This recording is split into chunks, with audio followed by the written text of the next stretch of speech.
Hey everybody. Gotta get this part out. I love this part.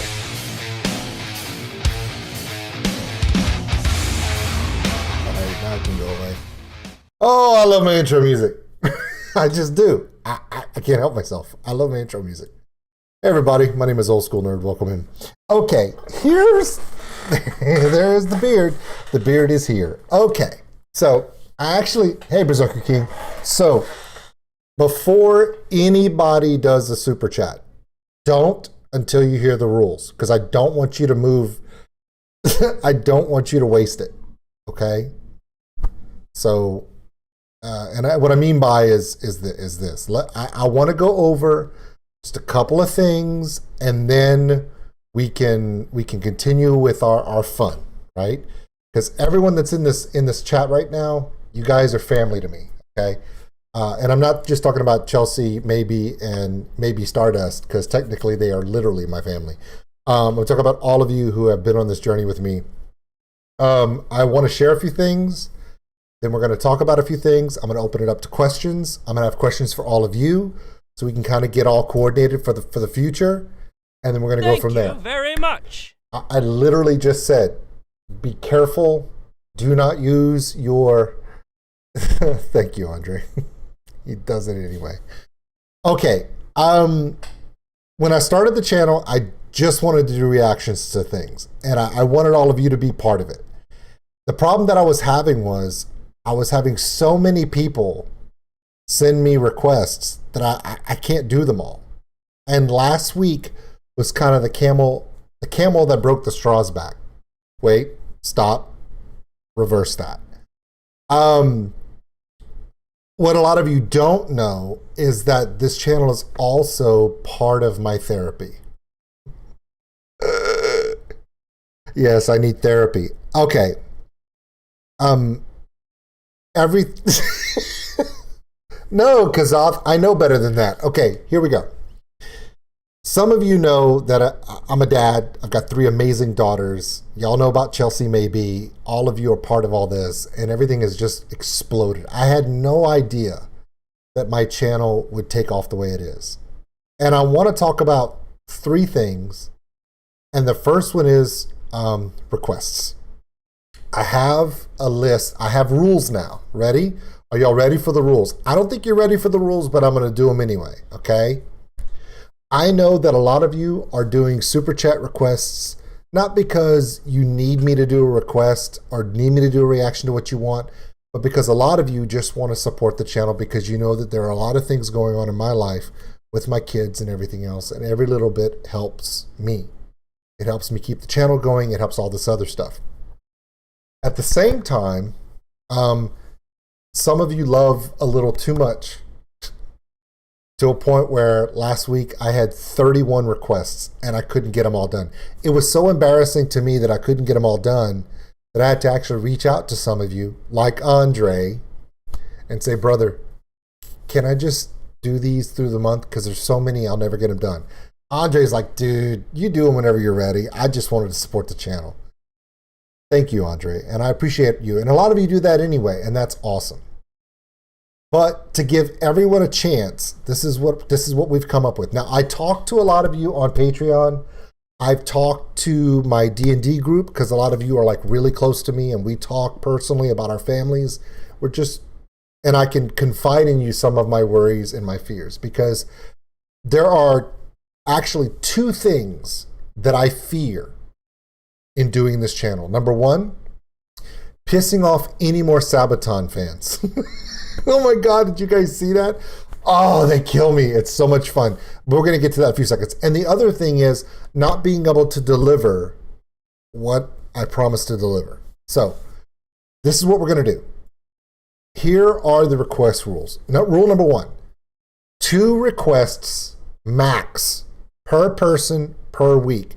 So if Andre requests 10 freaking songs, I can only do 2 per person per week. And the second rule is the top 10 super chats are guaranteed to be done that week. If they're not in the top 10, they're going to go on the list. Now, unlike other requests that are just like in comments, if I see someone's request in a comment on YouTube, I'll like, cool, I'll do that one, and I'll just do it. If it's a super chat request, you will get the shout out. Your name will be posted. I'll tell you thank you. I may even make fun of you a little bit because some of you guys need to be made fun of a lot. Guys agree, okay? However, if you do an Andre and you do 11 super chats in a stream, all super chat requests will get done. They just may not get done that week. They're going to get done, and you're going to get the shout out. All submissions will get the request shout out and the appreciation from me. Because the thing about it is what some of you know and what some of you don't know is that a lot of things have happened to all of us in the last year and a half. I'm going to share something with all of you in this live stream that only a few of you know. I think a lot of the people in my D&D group on Monday nights know. I know Chelsea knows. And I know Caroline knows this. She can't hear this, which is good. My daughter Olivia, my 17-year-old, has had a really rough year and a half. We all have. But for her, the stress, anxiety, and trauma of the last year and a half, 3 months after COVID shut down our schools here in Louisiana, she developed sudden onset Tourette's. And it affected everything about her. Motor tics, verbal tics. And it impacted her daily life. It impacted her social life. It impacted her school. It impacted a lot of things about her. And I'm not going to lie when I say the counselors the psychiatrists, the therapists, the hospital visits, the neurology visits. It gets expensive. And we've been making it. And somehow, since November, the channel and the love that all of you have shared through your contributions have taken a little bit of that weight off. And I didn't start this out to do that. That was not what this channel was about at all. It never has been, and it's still not. But when the super chats started, Chelsea and I looked at each other and we thought, oh my God, this is going to help so much. Now, the other day, with Chelsea, was it 3 weeks ago? It was 3 weeks ago, right? The event. The super chats were getting really big. Yeah, that overwhelming, maybe we can do this. 3 weeks ago. It's been a month, okay. About a month ago, a little bit more than a month ago, the schools in our parish, and our parish is like a county or a province, okay? It's a county, but in Louisiana we call them parishes. Throughout the entire school year, Olivia had been going to school every other day, and COVID, and the classroom sizes were cut in half because they divided the school population in half. One half would go one day, one half would go the other. So not only was she going to school every other day, but it was only half the amount of kids. So she was able to keep her Tourette's under control. But just like everything else, we progressed to going back to a state of normalcy. So about a month and a half ago, the decision was made from the administration to open schools up 5 days a week, full population. Both Chelsea and I, and Caroline, if she's still in the channel, will tell you that it impacted her extremely negatively. Her symptoms became evident. She was no longer able to control her motor tics, her Tourette's. And it was becoming more evident to the kids in the class. She went from every other day, half the population, to 30, 35 kids. Thank you very much. Family comes first. Do what you need to do to keep everyone happy and healthy. And it began to affect her a lot. At the same time, all of you guys were noticing, it was literally the week after we had the first super chat where everything went huge. And I was like, oh my God, this is going to be great. The event occurred. Now, in my home, we refer to it as the event. I don't know what else to explain it. Olivia went to school, and I think it all just kind of caught up with her. And she lost consciousness. We don't know if it was a seizure or she passed out or whatever. When she woke up, she had what's referred to as a memory ablation. That means that my 17-year-old daughter, who has done, some of you have seen on my Twitch channel, she's done streams. Do you guys remember when she was on here with me and we did reactions? If you go back and look at reactions to, we did a reaction to Liliac, we did a reaction to Janis Joplin, Olivia's done reactions with me on this channel. She had a memory ablation that is approximately 8 years. At the time of the event, she had no idea who I was. She had no idea who her sisters were, no idea who Chelsea was, no idea who any of her teachers were. She had lost all memory for going back about 8 years. She remembered me 24 hours later. I'm sorry, Caroline. If you need to go away and let me finish talking, you can. I'm so sorry, baby. But these are, everyone in this chat right now is family. And they need to know what's going on, you know? So literally, we've literally had I know. We've literally had to introduce my 17-year-old to life again through showing her videos of Disney stuff, of TV shows, and music. She's learning, she's remembering things. It took her almost a week to have memories of her sisters. Okay? So things, thank you, Rage Cat. So things are working, and they're working through. So when I tell you that the super chats, as much of a blessing as they are to us with the medical bills, I couldn't do them this week. I couldn't get all 31 done. I had to focus on my kids. I had to focus on being a dad. And that to me has always been my number one. Number one has always been my kids. And Chelsea will tell you, my kids will tell you, there's nothing I won't do for my kids. Some of you know this. Some of you, especially those in the D&D group, Michael Alvarado knows all about this. So the only reason why these rules are in place is not because I don't want to do the reactions for all of you.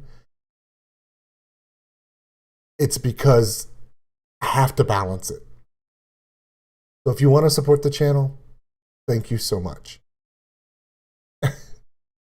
If you want to, if there's a reaction you definitely need me to see, go ahead, please. I want to do them. I want to do, and I'm going to do them, but I have to keep it limited to 10 a week maximum, because I still have to do Leos. I still have to do Sabatons and get yelled at. I still have to do new stuff that comes out, right?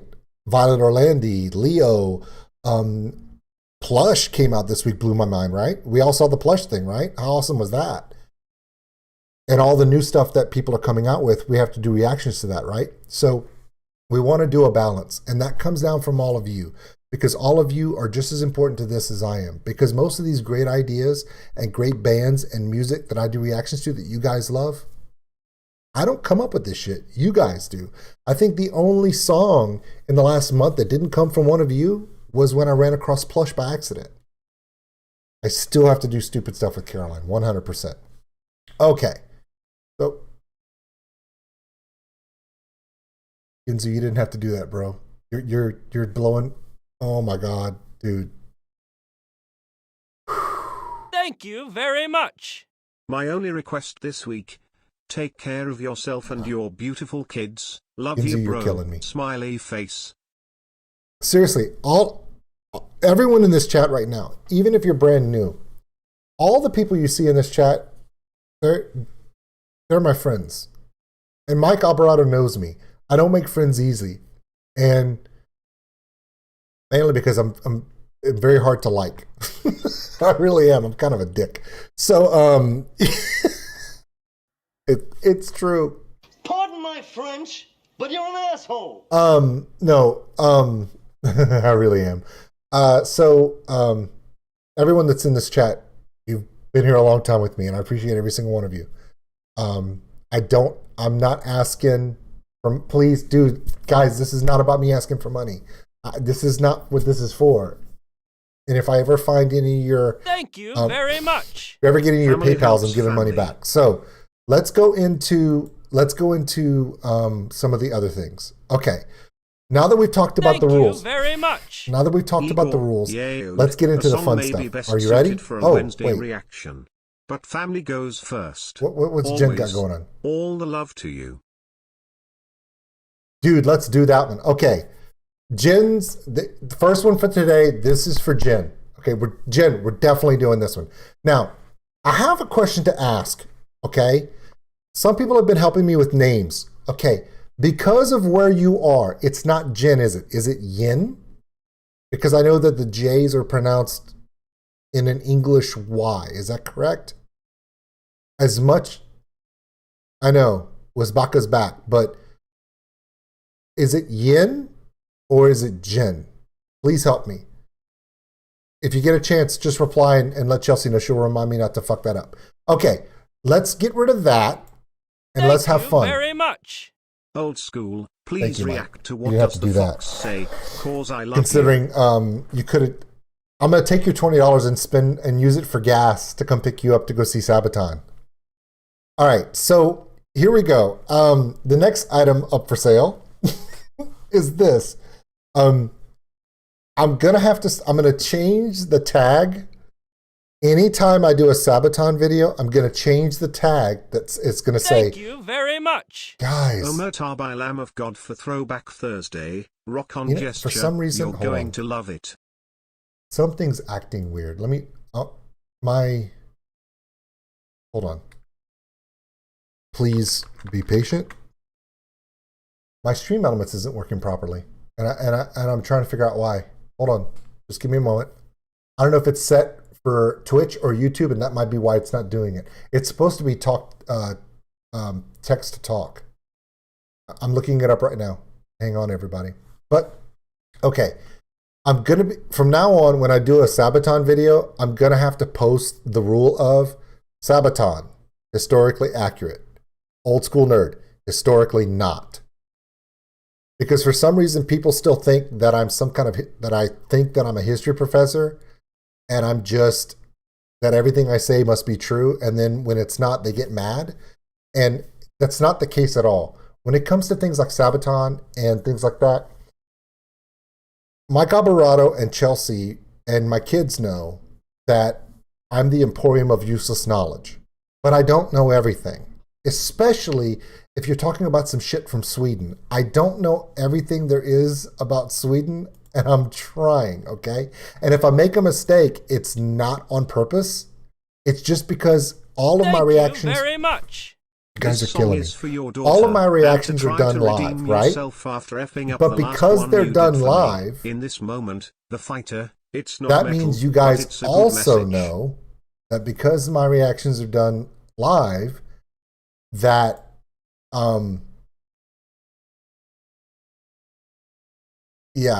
because my reactions are done live, I don't have research to go off of, and I'm just going based upon what I remember, which is not going to be always accurate. Okay, and the best analogy that I could think of to describe it is this, and see if you guys understand what I'm talking about. Wretched, you're killing me, bro. I love this. I'm glad you put another in this moment because that last one kind of killed me. Okay. You guys are freaking, y'all gonna make me cry. Stop, guys. Hey, David. Hey, Joe. Thank you very much. Okay, here we go. Brother, love for you and family. When it We're comes to all a little Sabaton broken. videos, Great song have you for noticed this Leonard that Cohen anthem? This in message the last, suits the since conversation well. I did the Not lifeguards, metal, but right? needed. The Royal Guard from Sabaton this week. Dude. But I'm not BSing. I'm literally remembering things from college or what I read a lot. So I just remember what I remember. Here's the thing. I'm not Swedish. Okay? I'm not going to ask someone from Sweden to remember every little bit about American history. That's not fair. They're not American. I wouldn't ask someone from Sweden to describe the Battle of New Orleans of the War of 1812. Because if you did, you'd get a lot of stuff wrong. Like, for instance, I'm from Louisiana, so I know... Thank you very much. Ballroom This Blitz, could dude. be That's for amazing. WTH That's a Wednesday great or song. Throwback Thursday. So great's Ballroom coming in Blitz by clutch. the original band The Battle of New Orleans FYI, in the Leo War of also did a 1812, cover of this people don't know song. that Andrew Rock on Jackson was the gesture, commanding general of the Battle of New smiley Orleans. face, rock on He gesture. became president later. He was like an early version of Donald Trump. He pissed everyone off. Also, the Battle of New Orleans was the most decisive victory that America had in the War of 1812. Another thing that people don't realize is that the Battle of New Orleans had no impact on the finality of the war. Why? Because the Battle of New Orleans was actually fought days after the war ended. Why? Because there was no way to rapidly communicate with anyone back then. They didn't have telegraphs yet. Thank you very much. Thank you so much. So, the Battle of New Orleans had no purpose. So, when I talk about, there are things that I know from my experience that are accurate. But that's because of where I live. If I'm describing something that I see in a Sabaton video, I'm not saying I'm perfect and I know everything about it. What I'm saying is this is what I remember. If I'm wrong, I'm wrong. But don't kill me for it. Which brings me to my next point. You guys have seen the new t-shirt. It's great. But here's about your stupid story. Everyone, tell Gustav to go fuck himself. Love you, buddy. Okay. Hey, Gustav, I'm really hoping you're kidding, because when you say no one cares about your stupid story, but yet you're here and you're here, so therefore I don't know what to tell you.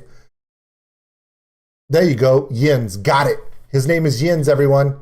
We've got Wisbaka's first name right. There you go. My name is pronounced Jens. That's all that matters. Everything else I've said doesn't matter. We got Jens right. Okay, here we go. Let's go to the comment of the day. Comment of the week. The comment of the week for this week was from Richard Barber. Hey, anyone who can't tell the Hood from the Prince of Wales? Everyone forgets that the Hood was firing at the Prince Eugen specifically because two German ships look very similar from a distance, and that they reversed the order from their line from when they had been the night before because the Bismarck was damaged in her own firing radar at the Norfolk. Glad to be a naval nerd who's enjoying what you're going through. I love to. So he's sitting there telling me about, the Hood, right? From the video Bismarck, from the Sabaton video. Do you guys know that to this day, every day, I get new comments to the 3-month-old Bismarck Sabaton video about how I was wrong about the Hood. To this day, I still get comments about that. Even though it says in the video, I'm wrong about the Hood. Okay, here's you want to know why this, even though it's all the time, you want to know why this is the comment of the week? You ready? It's bad enough I get blasted on the Bismarck reaction for the Hood, but you brought this shit in a totally different video. Damn, man, that's harsh. Guys? Wait.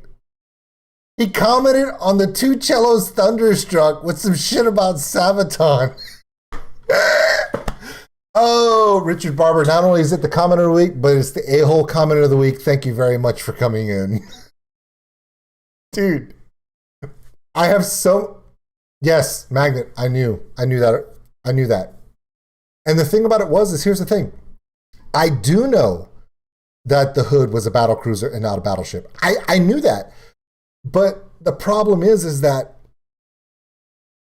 my reactions, you guys know this, my reactions are live, unscripted, I don't edit, and if I mess it up, I mess it up because I want it to be real and live. And for those, if you go back, I know, dude, Berserker King, normally you'd think I get mad about it, but at this point, it's almost become a joke.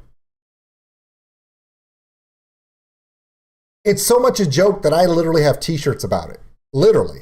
So my favorite part about it is nice. Shut up, Michael. So here's the thing. So we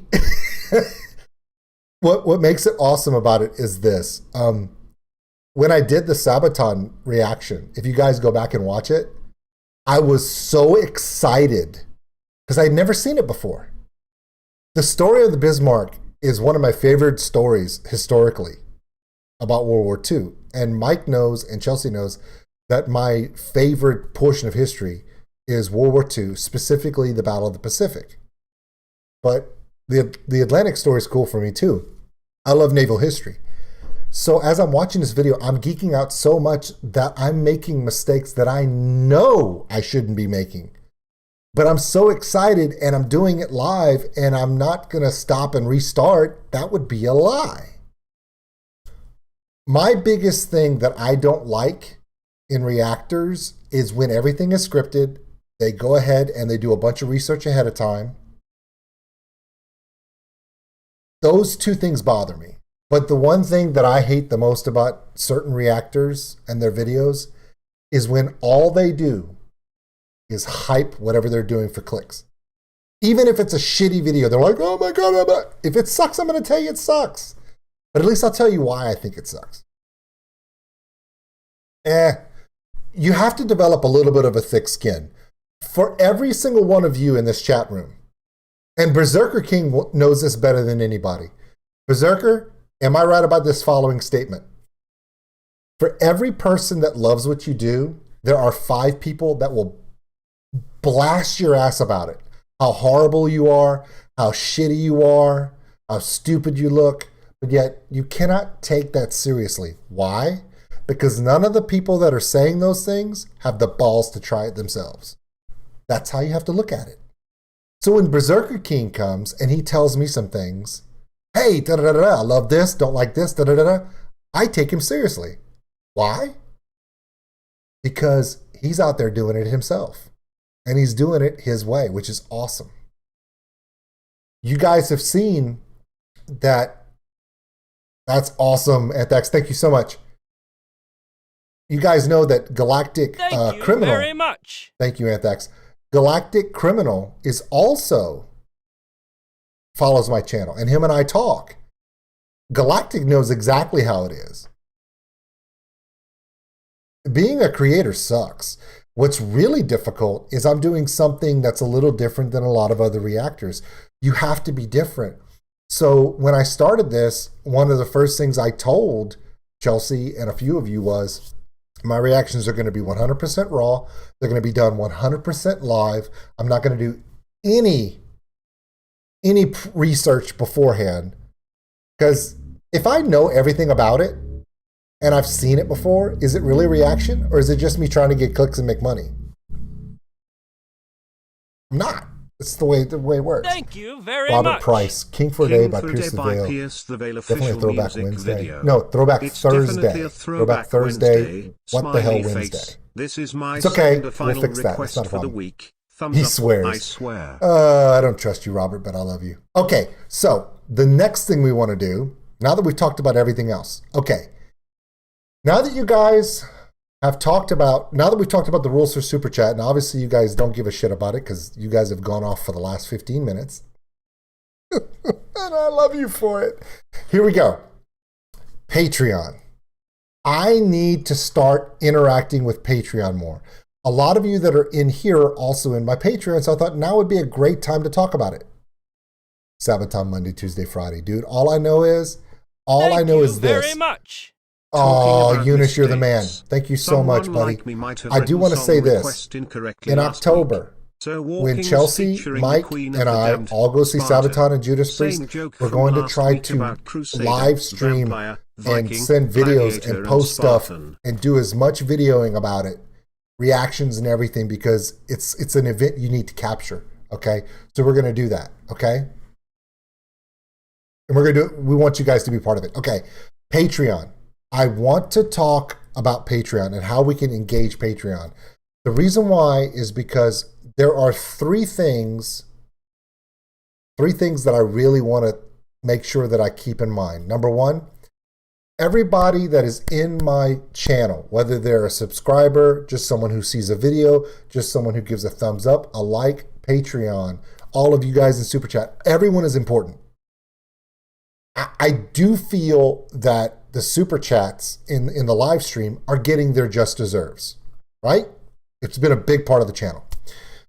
Reacting and giving comments to other people's comments. I spend about an hour to 2 hours a day as I'm doing my work over here that you can't see. During the week, I will literally roll through my comments and just answer back. Give loves, thank yous, and all that stuff. That's good. What I have been neglecting is the Patreon. And the Patreon is very important because those are people who, they know that they're just there to support the channel. They appreciate it. They want to give back. And those people are selfless and amazing. So I want to engage them in different ways. Here's some of the ideas I have. And if you guys have ideas, let me know. Number one, I want to put polls in Patreon, especially for the oddball weird shit. Hey, I'm going to look at my list. And I want to go back down into that list and find those 2 or 3 videos that have only been requested once or twice. They may never make it to the, I said poll. So we're going to go and we're going to put polls in Patreon so we can get them to really stop it. You guys, it's not people from Poland. It has nothing to do with strippers. It's a poll, like a choice of 3 or 4 things where We check it. You guys know what I'm talking about. You're just being assholes. I love you for it. Okay. So you guys are so awesome. Okay. So, yeah, 100,000 subscribers. I'm going to dance on a stripper pole. Yeah. Okay. We'll do that one. Okay. Yeah. So, back to what I was talking about. Ideas for the Patreon. Those of you who are in Patreon, we're going to do some voting to pick videos for Patreon. I also want to do where I engage some of you guys in the Patreon and give everyone in the Patreon access to Discord. So that way, people who are on Patreon, I may find them, they may share with me a story. I may just pull them into Patreon and talk to them live on stream. Things like that. Engage if the Patreon members are willing to get in there, let's definitely do it. Dude, if I have to do a stripper pole dance for 100,000 subscribers, I may have to do it. Also, yeah, Patreon Discord may actually happen. Yeah. The problem with Discord is this. Discord's an amazing tool. However, it does take a lot of upkeep. You have to keep an eye on it. You have to manage it properly. And a lot of big streamers and reactioners have groups to help keep that up. Vlad knows everything that I'm talking about because Vlad has been with me long before YouTube was a thing when it comes to Patreon. Patreon can be, fuck you, Robert. So Patreon, Thank you very much. So this is gonna happen, and there will be no G-string, so don't even start. Okay, Vlad knows more about the struggles with Patreon than anyone. If you don't have a good admin for your Patreon, it can get out of control very quickly. And if you think comments and content can get you banned on YouTube, let someone go off and drop a bunch of N-words in Discord in a live stream. No.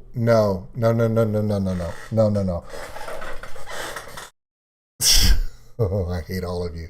Okay, so we're going to... Exactly. Kazoth understands exactly what I'm talking about.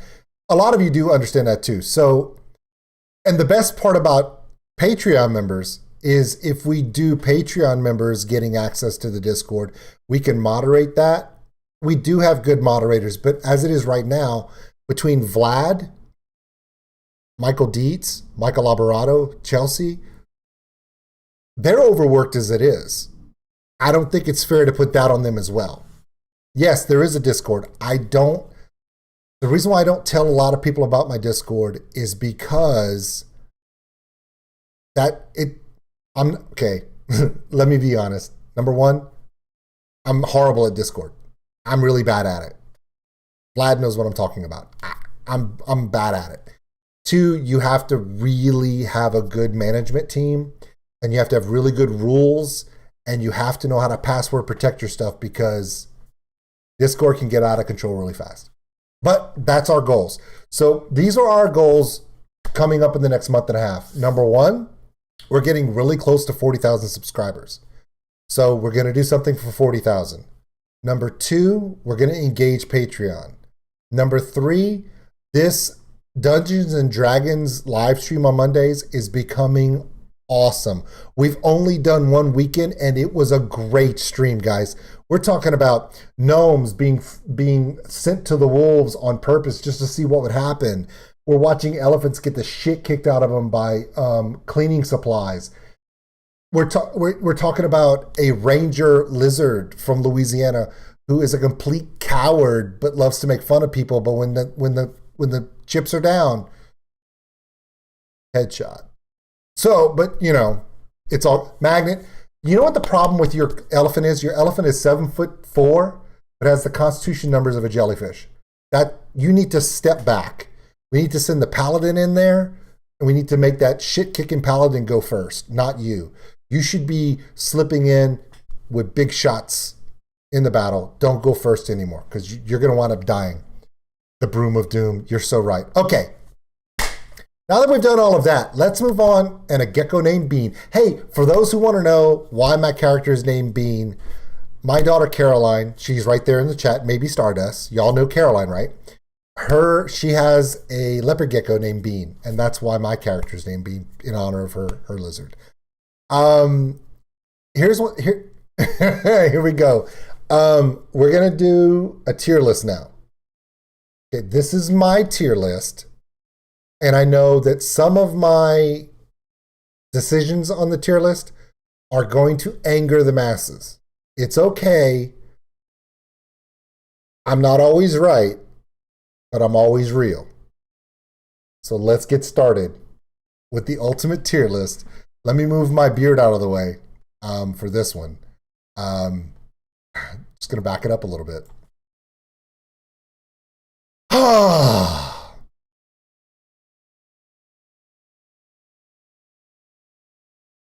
Rock and metal of the 70s and 80s. Okay.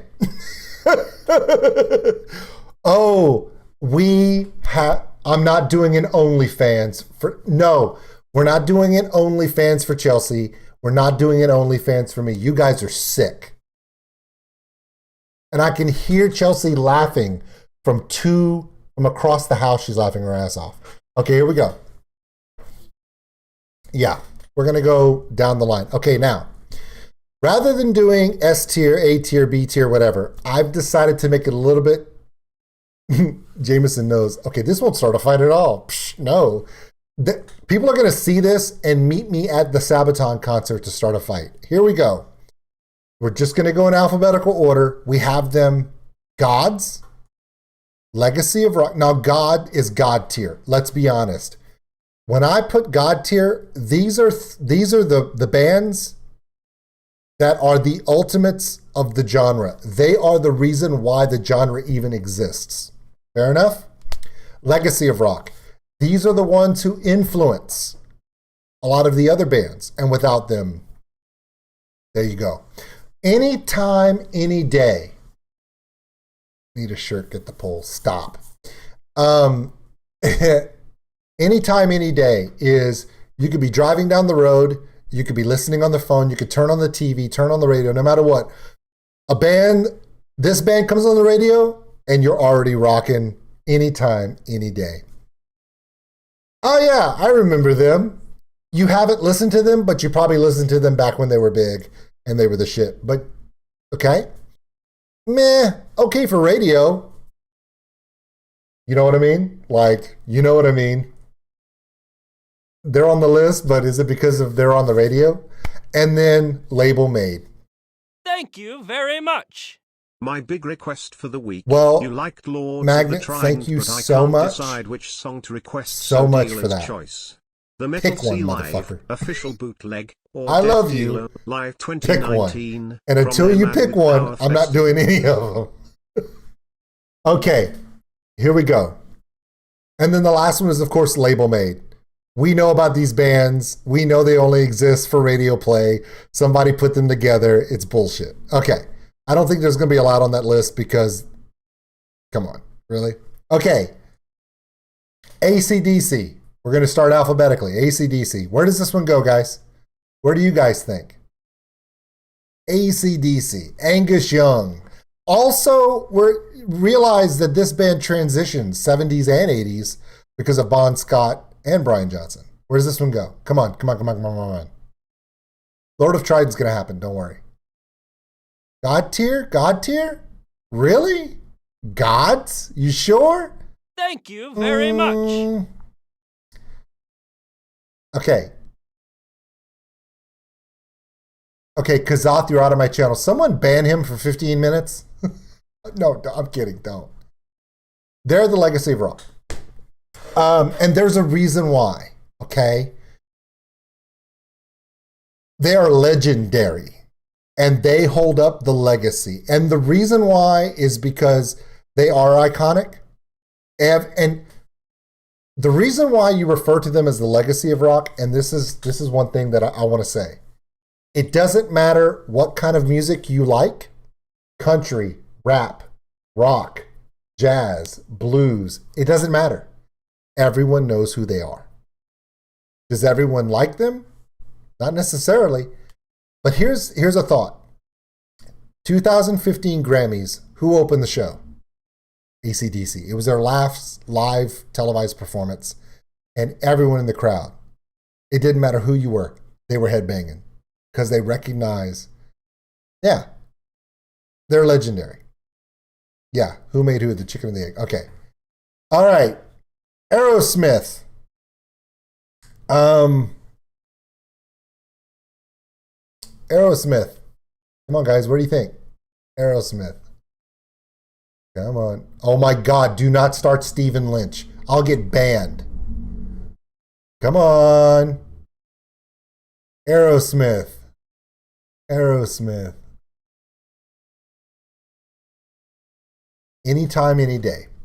Okay. The reason why I'm saying anytime, any day is because they have iconic songs. Walk This Way. Come on.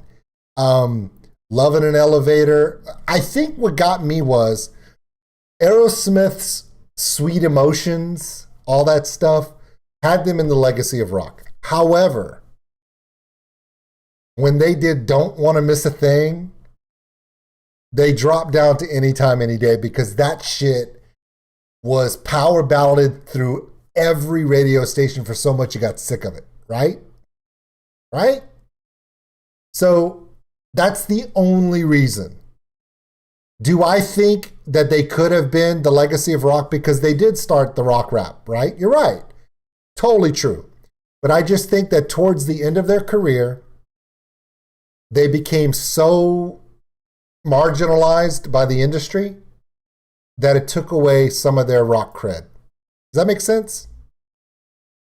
No, not one song. Love in an Elevator, Crazy, all the stuff in the late 90s towards the end kind of... Okay, let's be honest. Don't Want to Miss the Thing is right up there with Celine Dion in my mind. Okay, everyone, the guy from South Africa hit it right on the head. Love in an Elevator, Janie's Got a Gun. Yeah, they had hits, but then they went to commercial. Now, also remember, this is just my list, guys. Your list is probably going to be different. Please go to tiermaker.com, pull up your own, and hey, finish yours out, save it, send it to me. Maybe next week we'll go through some of your lists of this, and I'll trash the shit out of them because I can't help myself. Because I love you like that. And you pick on the people you love. Isn't it right, Olivia? Yeah, Olivia agrees. All right, Magnet, we'll take a look at that one. That would probably happen. Oh, also, for those who like the Plush video, Plush has an original song, but I'm not going to do the reaction to it because I promised Olivia and Caroline they could do it. Because when I showed them the cover that Plush did, they fell in love and said, oh my God, they're so awesome. I'm going to let my two girls do that one. Yeah, but okay, Yens, hold on. Dream On, that's old school Aerosmith. Dream On is the shit, right? Dream On is why originally, for me, they were in the legacy of rock. Fair enough? There you go.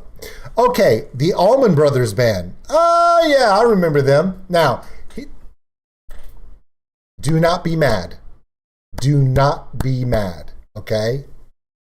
The reason why the Allman Brothers Band is, oh, yeah, I remember them, is because I do remember them, but I have to be reminded who their songs are.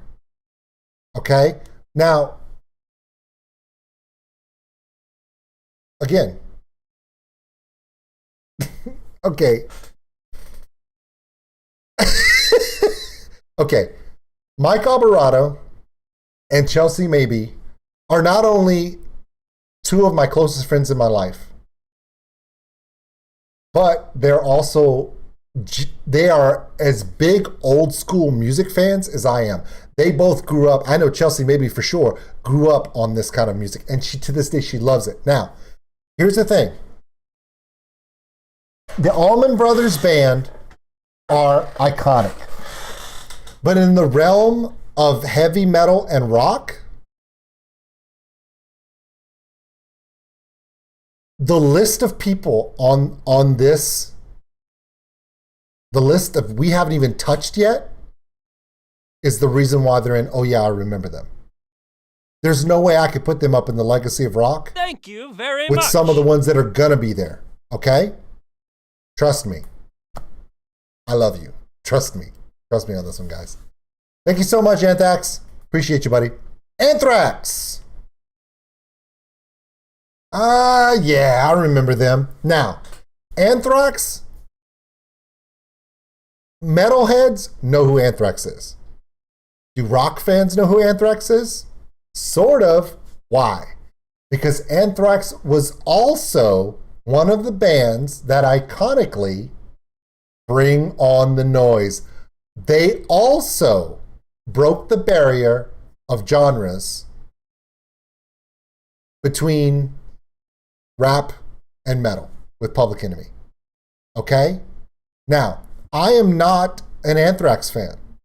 Other than Bring the Noise and one other song, I really don't know them as well.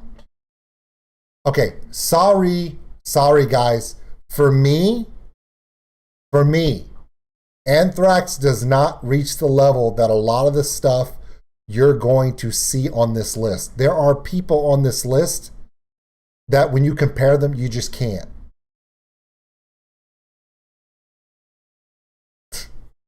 Midnight Rider's amazing, guys. Midnight Rider's it's amazing. Okay, here we go.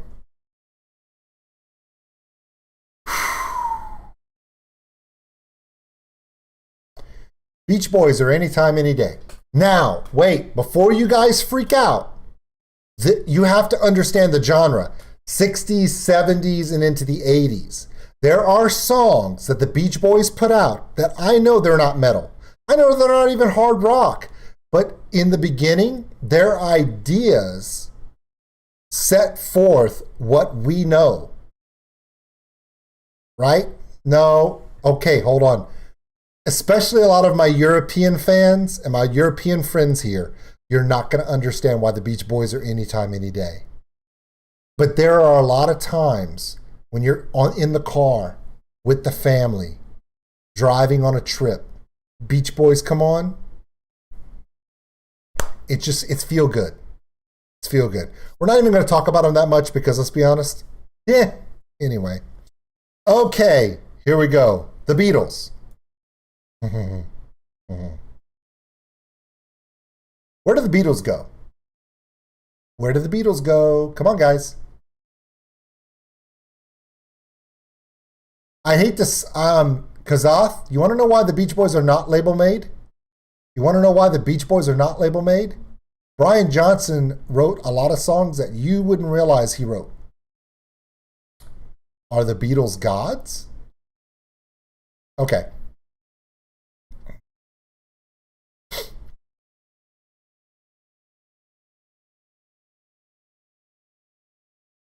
Okay. Beatles are going to be in God tier. Now, hold on. I know that my hold on. The Beatles are in God tier, not for their musicianship, not because they're good, okay, but because without the Beatles, do you have half the bands? Thank you very much. Thank you so much, Christopher. Without the Beatles, do you even have half of the bands on this list? Half the bands on this list, would you even have them? No, you wouldn't. Here's one of the odd points of this list. And Chelsea and Mike are freaking out because they're like, what? Here we go. You ready? There's not a single Beatles song, well, no, maybe one or two that I even like. Their storytelling is epic. Their stylization is iconic. Do I like them? No. Do I like their songs? No. They're not even my style. But I respect what they've done enough to put them in the God tier. But that's just me. That's just me. Next band. Who's this band and where do we put them? Does anybody know who this band is? Huh? Which band is this? Do we know? Which band is this? Which band is this? I don't even know what band that is. Well, no, hold on, guys. Hold on. Queen's right here. Like, there's 2 listings for Queen. Look, there's 2 of them. We got to get rid of one of them. We can't have 2 Queens, right? Let's pick the one that actually has the name on it, okay? We're going to take this one and we're going to get rid of it or move it out, or just not put it up there, okay? Queen, God tier. Now, you can't put both in gods. Okay, here's the thing. I know everyone, hey, everyone, put it in chat. Tell Cassie, who is Michael Dietz's daughter, and the reason why I even did my first Liliac reaction, happy birthday. Okay? Everyone right now, put that in there. Everyone tell Cassie happy birthday, because without Cassie begging her dad to tell me, dude, Liliac, we wouldn't have done anything with Liliac, much less an interview with Papa Liliac. So happy birthday to you, Cassie, from Old School Nerd and everybody in your extended family that you've never met. Okay, Queen is God tier. Why? Iconic songs, the ultimate performers, the ultimate writing crew. They transcend. And a lot of the things that we see now, you know, name the artist where you have an iconic frontman where they're not talking about Freddie Mercury. Okay? Brian May goes on and can play with any band in the world, and it's just amazing. Okay? See you later, Robert. Love you, man. So there's not a lot you can't say about Queen. And if you ever struggle with it, go watch Live Aid, Queen's performance in Live Aid, and then the performance the following year at Wembley Stadium. That will tell you why they're in God tier, because it's probably the 2 best live performances that are just go and do it. That's right, there can only be one. Okay, this next one is kind of hidden because you can't really see it. Creedence Clearwater Revival. Anytime, any day. Now, this one is personal, okay? This is a personal one for me. Anytime, any day for Creedence Clearwater Revival. And this is why. This is why for me, okay? Anytime, any day, because they were my first album I ever owned. Anytime, any day, a Creedence Clearwater Revival song can come on. Bad Moon Rising, Fortunate Son, you name it, and you're there. You're there, right? Now, hey, some people will put them in legacy. Ginzu, totally respect it. Totally respect it. But are they the legacy of rock? They kind of take that balance because, yeah, for me, it's anytime, anywhere. And that's nostalgic as well. Do I like them as much as I like AC/DC? No. But again, yeah, you could probably take some Allman Brothers, Beach Boys, Creedence Clearwater Revival, old school Aerosmith, and you're having a great fishing trip, aren't you? Yeah, okay. Cinderella, label made all fucking day long. Label made. Literally, that band is label made. Everything about that band is label made. Okay? Have you ever heard Cinderella live? Go look up any live performance of Cinderella. They're almost as bad as Warrant. And Warrant was horrible live. Okay? Now, did Cinderella have one of the most amazing? Yeah, Wretched, I just did. Did Cinderella have one of the most amazingly talented lead singers, frontmen ever? Yes. But is that all they had? Yeah. And Thank you very much. Anthrax, Wheeler on you're the king. ha, devilish face. F and Wheeler. Okay, wait, hold on.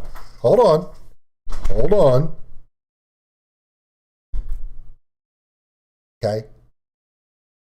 Whether you wanted them to or not, the radio and the industry and MTV shoved Cinderella down your goddamn throat. You tell me they weren't label made. Eunice, thank you so much. We appreciate you. Alice Cooper, Legacy of Rock. Alice Cooper's The Legacy of Rock. Classic frontman. And the only reason why Alice Cooper's in The Legacy of Rock is because of people like Ronnie James Dio, Ozzy Osbourne. He was not alone. Did he take it one step further? Was Alice Cooper Marilyn Manson before Marilyn Manson was born? Yes. He originated shock rock. He set the tone. So he is in The Legacy. Cream. Let's talk about Cream. We're going to put Cream in The Legacy of Rock. Now, can you tell me a Cream song? Probably not. But without Cream, do we have Led Zeppelin? Without Cream, do we have a lot of the bands that we love? Maybe not. Yep. True. So Cream set the tone for a lot of the bands that became iconic and exploded later. They're not gods because the next one is. And if you disagree with me, go fuck yourself. I'll give you all your super chat money back. Right there. David Bowie is as influential as anyone on the planet. It's alphabetical, dude. I don't know. Okay? David Bowie is as influential as anyone on the planet. David Bowie sets the standard. The fact that David Bowie was setting trends and redefining the front man at the same time that Freddie Mercury was out there, the 80s were insane and the 70s were nuts because of these two guys. Right? So David Bowie is God level tier. No matter whether you remember his songs or not, his ability to redefine himself is eclipsed by no one. And we're not even talking about his film career with Labyrinth and shit. What mistake did he make, Magnet Hero? Was he an elephant who attacked broom closets? Probably not. No, I got to be honest with you. I kind of like Dancing in the Street with Mick Jagger. For the time that it was, I thought it was cool. Yes, he died, and that was his mistake. Here we go. Next. Deep Purple. Anytime, any day. Now, Deep Purple are iconic. Deep Purple do set a standard. Deep Purple were overshadowed by a few other bands in their time, so they did not break the barriers like some of the other ones. However, so many of Deep Purple's songs are Anytime, Any Day. Here you go. What is the first guitar riff? There it is. Jameson said it before I said it. There you go. Smoke on the Water is the first guitar riff every guitar player learns to play because it is that easy. It's just that damn easy. Yeah. Absolutely. This is going to piss some people off. Where does Dio go? Where does Dio go?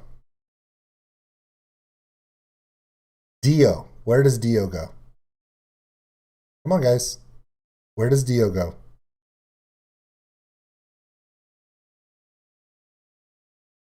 Come on. Where does Dio go? I'm just going to put Dio here in Legacy of Rock. And there's a reason why. And when I show you what, wait, hold on. Please don't be mad. Okay? if okay, hold on. See, Wretched Bob caught it. Wretched Bob caught it. Dio as a band is Legacy of Rock. Okay? And when you see what I do later, you're going to go, oh, okay. I'm going to make sense later. But for now, we're putting Dio in the Legacy of Rock. Hey, Berserker, thank you so much for coming in. We appreciate you. Okay?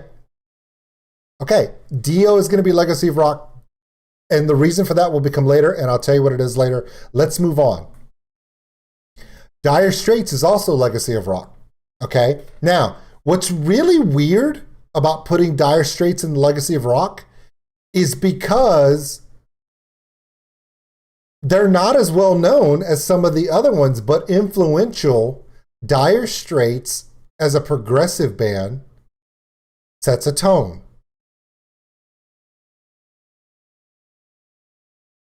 But here's the thing. Let me put it like this. Not everybody's a fan of Dire Straits. But again, it's one of those things where not everybody's a fan of Alice Cooper. But if you look at their work and the legacy they leave for progressive rock bands and the classic jam band, without Dire Straits, you don't have a Gojira. Because Dire Straits took the arrangement, composition, songwriting, musicianship writing, and just took it up to the, yeah. So there you go. Mother. Oh yeah, I remember them when they were on the radio. What you say, what you mean. Dockin is, oh yeah, I remember them. That's Dockin is in I remember them for me. Okay? Yep, groove rock. Bringing the groove to the rock helps. Yeah. So Dokken, Dream Warriors. Okay, Dokken is, oh yeah, I remember them. If you hear the beginning, if you hear the tags of Mother, if you ever see Nightmare on Elm Street 4, if you see a video of Dokken and see the first ever physically fit rock and roll lead frontman, yeah. Physically fit lead frontman. Up until that time, every rock and roll frontman looked like a druggy twig guy just up there dancing. It's a joke, dude. I was making a joke, Ginzu. Yeah, Danzig, I know. Chill out. I was making a joke. Okay. All right, here we go. Eagles. They're in the God tier. Why? Can somebody tell me why the Eagles are in God tier? And I'm going to explain it to you simply why. If you don't know why the Eagles are in God tier, then you need to go do some research. No, they didn't do Stairway to Heaven. Don't be an asshole, Ginzu. The Eagles, they have wings. Okay. Songwriting, sound, talent. Okay, also legacy. Hotel California is iconic, but also, yeah, it's mainly because not only were the Eagles amazing, but so many different songs from the individual members went off.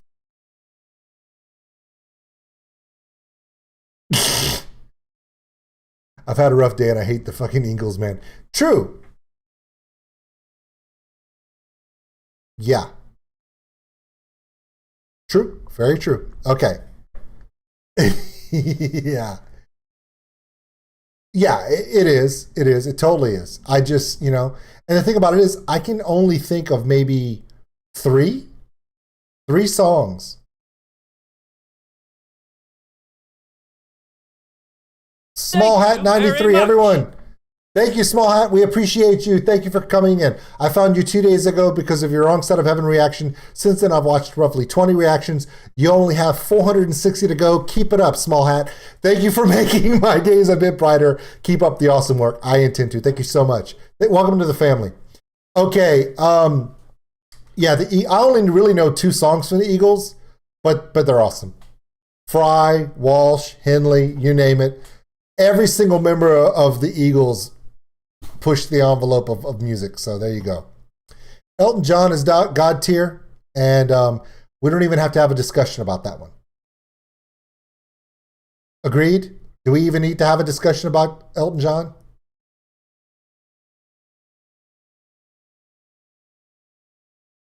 Come on now, what? What did I do? Okay. Next, okay. Europe. Meh, okay for radio. Please do not get mad at me. A lot of you in the chat are from the continent of Europe. This is not a stab to you. But I gotta be honest with you. Other than the final countdown, do you even have a fucking idea? No. But the reason why they're not label made, is because the final countdown is badass no matter how many times you've heard it, and they use it in movies, TV shows, you name it. The final countdown. When Children Cry, was that Europe? No. When Children Cry. Okay. You guys are, that's White Lion. Thank you. Okay, so see, when you don't even know what song they did, they're okay for radio. Okay. Exodus. Oh yeah, I remember them. Okay. Exodus is badass, right? But you can go through your day and forget, right? But when somebody brings it up, or somebody does a cover, or you find one of their songs, you're like, oh yeah, Exodus. And then you're right there with Anthrax and you're rocking out. So there you go. Fleetwood Mac is the legacy of rock. Now, here's the thing. The reason why I put them at Fleetwood Mac at the legacy of rock is because, well, honestly,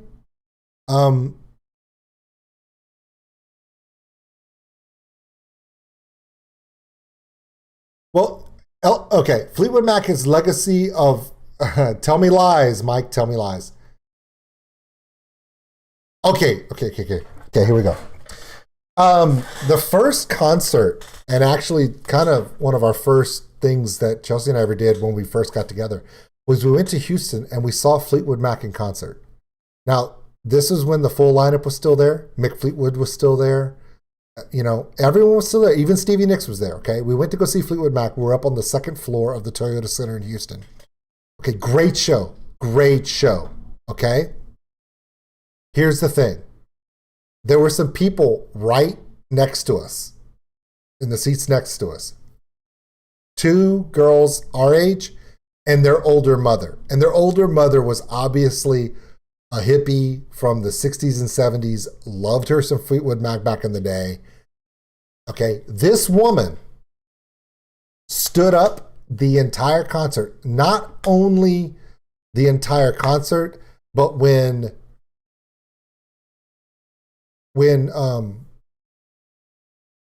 Stevie Nicks sang Landslide just by herself, this woman danced. And I mean hippie swing dance. She Axl Rosed the whole fucking concert. And we asked her daughters, how the hell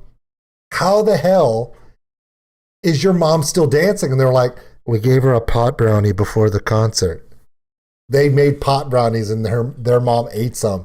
And she was tripping the whole time. She was leaning so forward, we thought she was going to fall off the balcony and kill herself. It was awesome. But Fleetwood Mac is definitely legacies of rock. They're just, I mean, there's just too much influence there. Okay? Pink Floyd is God tier.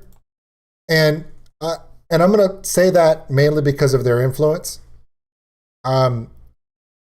So much pot has been consumed and experienced due to Pink Floyd that they may not be the gods of music, but they are the gods of potheads everywhere. Them, yeah. So if they're not the god, yeah, and acid, yeah, it's true. It's so true. Yeah, okay. This is where it gets a little weird, guys. It's where it gets a little weird. We're going to put Genesis at the legacy of rock. The reason why I'm doing that is because Genesis has gone through a lot of different lineups. Right? Okay, Yins knows what I'm talking about. Old Genesis, Peter Cetera, when the drummer was still just the drummer, okay, and before Mike and the Mechanics, right? But they've gone through so many reiterations that they don't have one legacy of identity, right? Sorry, you're right. Peter Gabriel, Peter Cetera, sorry. Phil Collins, Peter Gabriel, okay, right. But some of the members of Genesis outshine Genesis as itself, right? Phil Collins as a singles artist outperformed. Now, also, one of the first concerts I ever went to was Genesis, Invisible Touch Tour. Yeah, so, okay. There you go.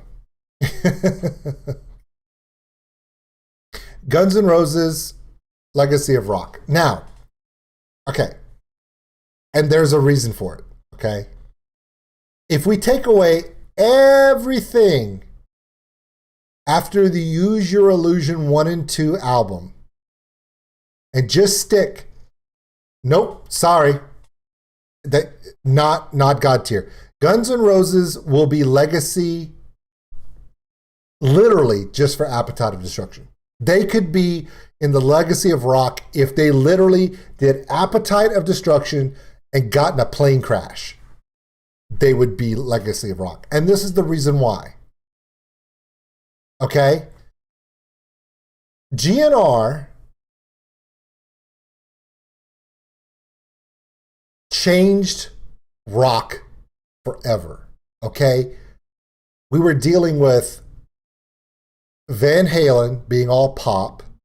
We had Poison and Cinderella and White Lion and all this other stuff, right?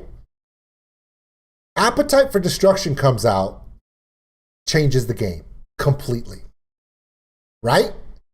When Appetite for Destruction came out, it changed everything. There are times when certain things occur that everyone remembers when those pivots occurred in rock. Ready? Back in Black. When AC/DC came out with Back in Black with Brian Johnson, changed the game. Right? Okay? Appetite for Destruction is one of those times. Nirvana is one of those times where not only does it change rock, but it starts another age of rock. Okay? Everyone knows that some of the best Metallica is Master of Puppets and Justice for All. But when they went commercial and did the Black Album, it changed everything, right? So when you're talking about things that change, Back in Black, Appetite for Destruction, the Black Album, Nirvana's debut, those things iconically changed the industry. They changed music as a whole. And when that happens, you just have to recognize it. I'm going to put the Grateful Dead as any day, any time. And there's a reason why. The Grateful Dead is the ultimate cult band. They're the ultimate cult band. They are, their music is, there's a lot of people who still to this day have no idea who the hell Grateful Dead is. But there are, right? But there are people who live and die by the Grateful Dead. Their music, you can listen to it anytime, any day. It kind of reminds me of the Beach Boys. You can hang out and listen to some Grateful Dead and just chillax on the back porch. You can. But the Deadheads and the diehards that held up this band and kept them relevant for years still never transitioned into where they could be, where they could have been. And we're going to talk about another band later who actually did break beyond that, but we'll talk about that later. Who actually were a cult band forever and then could very well be God tier now. Let's see. Okay. Jimi Hendrix, God tier. Influential, groundbreaking, broke every barrier in the world. And to this day, Jimi Hendrix's music, the Jimi Hendrix Experience, still sets the bar for not only guitarists, but for innovation. We don't even have to talk about it, but he's one of those people that, oh my God, don't we wish he had not died? Oh, Journey's in the legacy of rock. Okay, now, Journey could be God tier, except they were so damn commercial.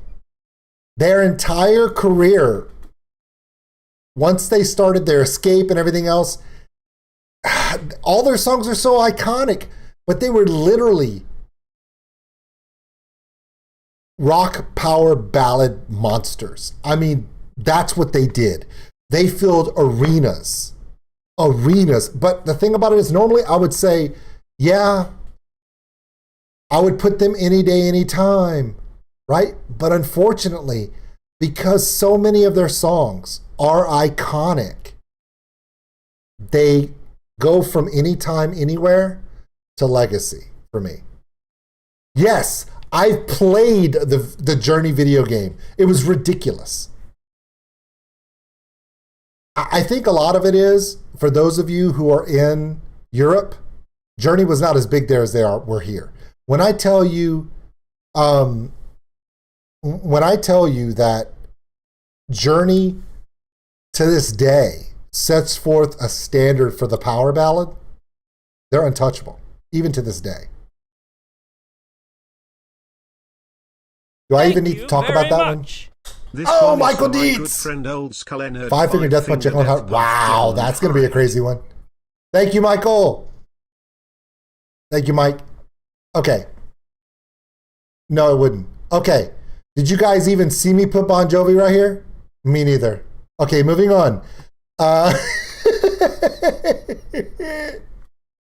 Yeah, but that has nothing to do with Bon Jovi. And the only reason why Bon Jovi is not label made is because, at least as they progressed, they went to country music and they showed their creativity, that it wasn't about radio. She's a little runaway. I know, right? Okay, here we go. Judas Priest, Legacy of Rock. Now, should Judas Priest be in the God level? Yes, they should. However, they kind of stepped back a little bit from themselves, and they kind of got tangled up in themselves just a little bit. But Breaking the Law, come on. Painkiller.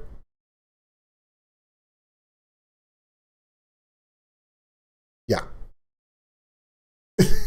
You guys are crazy. Okay. Yeah, absolutely. Hellbent for Leather. Yeah, The Ripper. Yeah. I mean, okay. And I can't really put them below Legacy of Rock because thanks to Judas Priest, Michael, Chelsea, and I get to see Sabaton. All right, here we go. Okay. Ooh, you guys are going to hate this one. You guys are going to absolutely hate this one. Where does Kiss go? Where does Kiss go? Come on. Come on. No matter where I put this, you guys are going to hate it. You know what my favorite part about Kiss is? No matter where I put them, half of you are going to hate it. Right?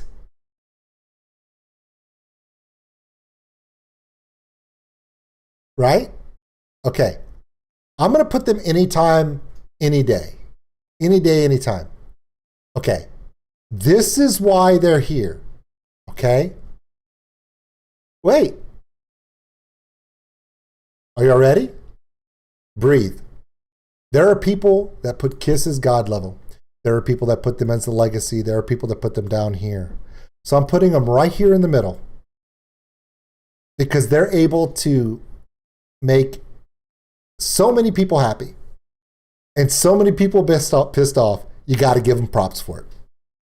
Musically, performance-wise, their performance without Kiss, is there a Rammstein? Without Kiss, is there a Nightwish? Without Kiss, are there any of these bands that just go nuts performance-wise? Yeah. So you really can't give them too much shit when you realize the influence of Kiss. It's true. So I'm going to put them anytime, any day, even though Love Gun is, the only song I know. But yeah, right? Exactly. Okay. Do we even need to talk about that? What about that one? Do we even need to talk about that one? Can we just move on? Because we could talk about them for 47 minutes. Okay. If you need to discuss this, you can go on YouTube right now, type in "Song Remains the Same, Live, Madison Square Garden," enter, and you're done. Okay. Def Leppard.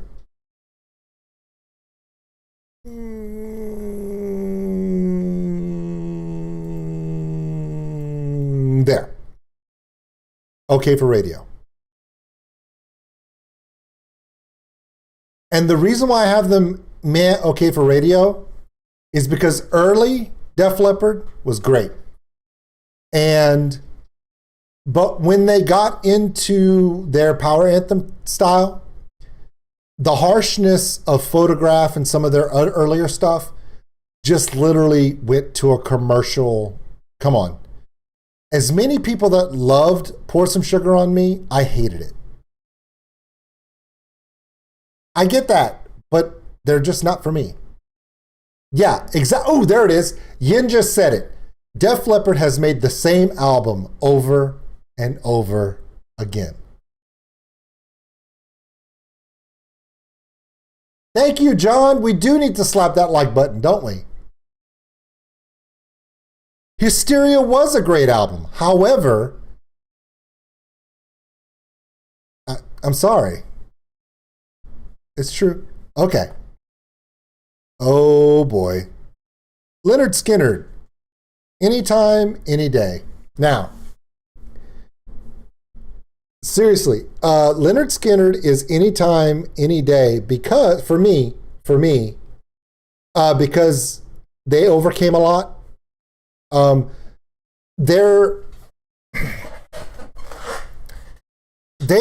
They struggle today because of who they are. Because of their legacy of being Southern, South, the rebel flags, the whole 9 yards. They struggle with that. However, simple. I mean, you just have all these songs. Sweet Home Alabama. Okay. They struggle. Okay. They are great, but they're a collaborative band. And the reason, give me 3 steps. Give me 3 steps, mister. Give me 3 steps. Not 2. I need 3.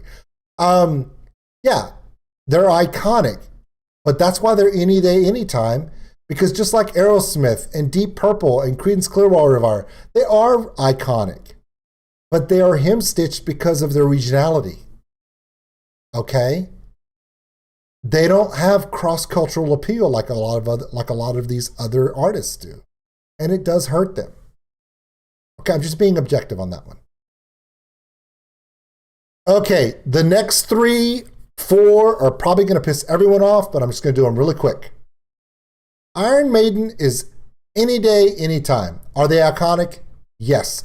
They are not God level. They are not God level. Not Iron Maiden. Nope. I can't do gods for Iron Maiden. Why? Okay. Sorry, Magnet. Here's the reason why. Okay.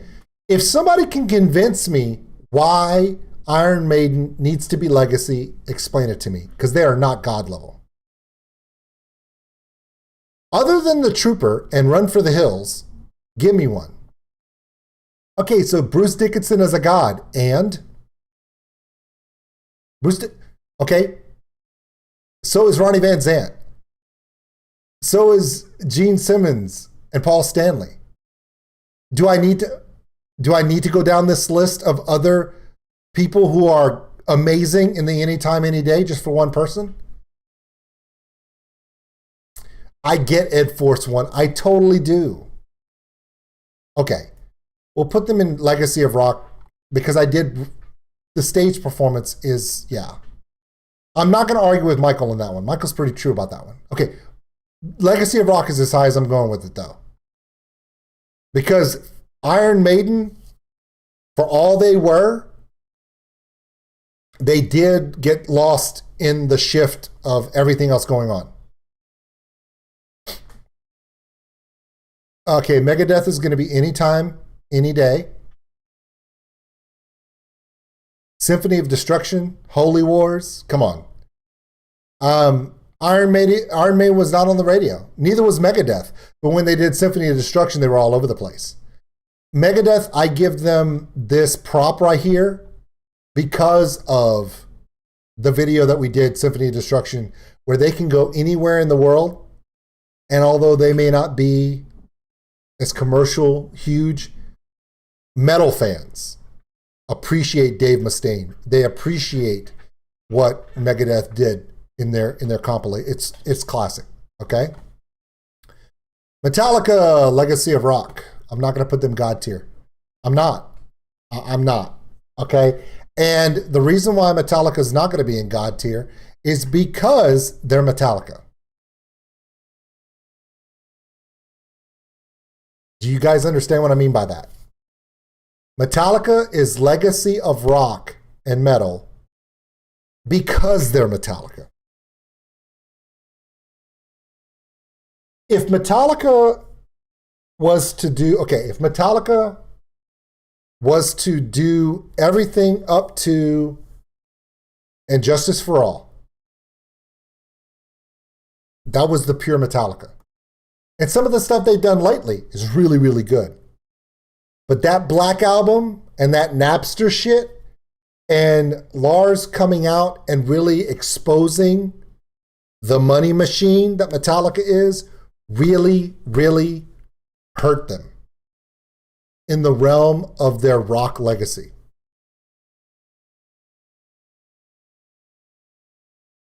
Yeah. But once the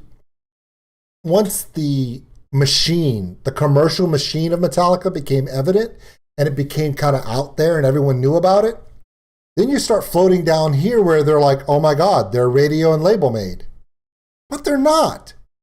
They're up here. But because of what the industry did to them, they do get pulled down a little bit in my eyes. Is that right? Is it wrong? I don't know. Motley Crue is anytime, any day. Why? Because just like a lot of the other bands on this list, is Mick Mars the greatest guitarist of all time? No, but he's damn good. Is Nikki Sixx an amazing bass player? No, but he's damn good. Is Tommy Lee the best drummer ever? No, But that motherfucker would do some shit on the drums that nobody could do performance-wise. So when you're talking about Motley Crue is the Kiss of hair metal. Hey, Dr. Feelgood was the shit. But how much after that? Oh, I agree.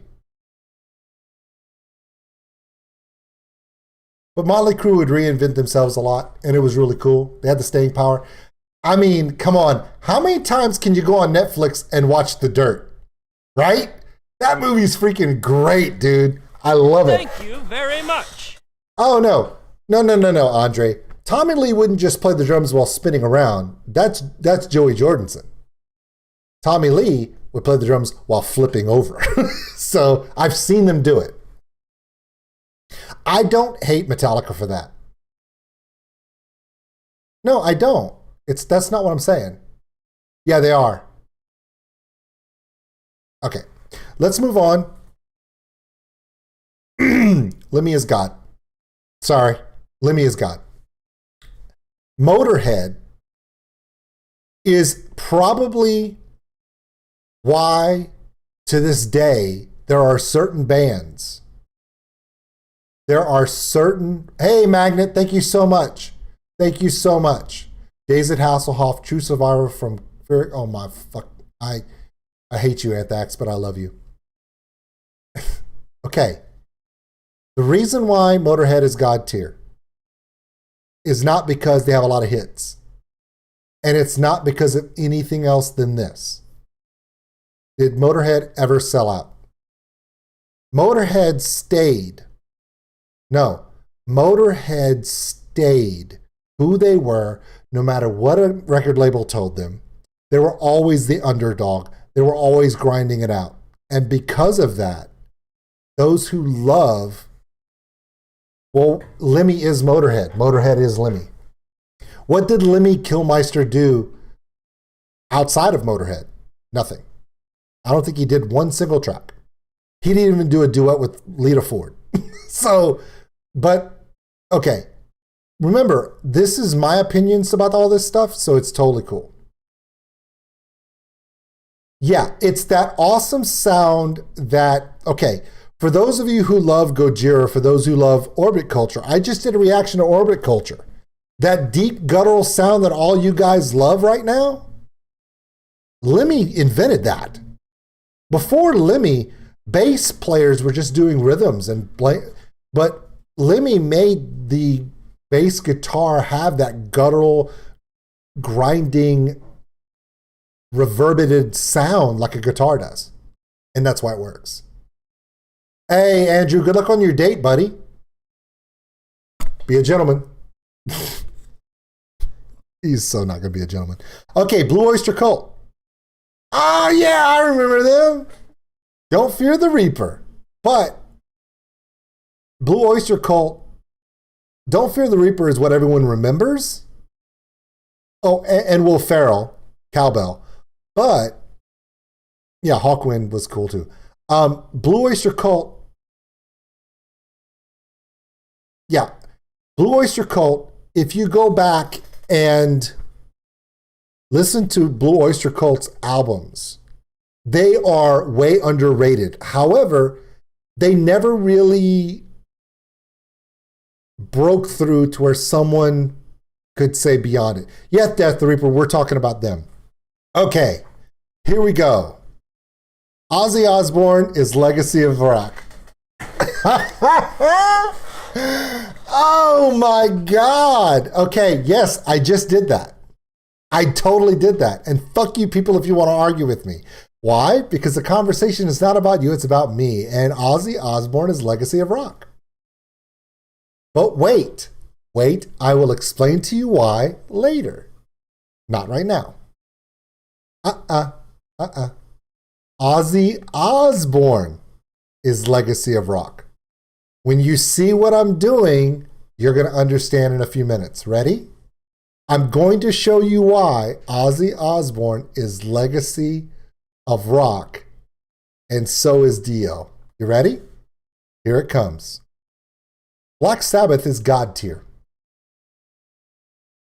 Mike, did you just see what I showed you?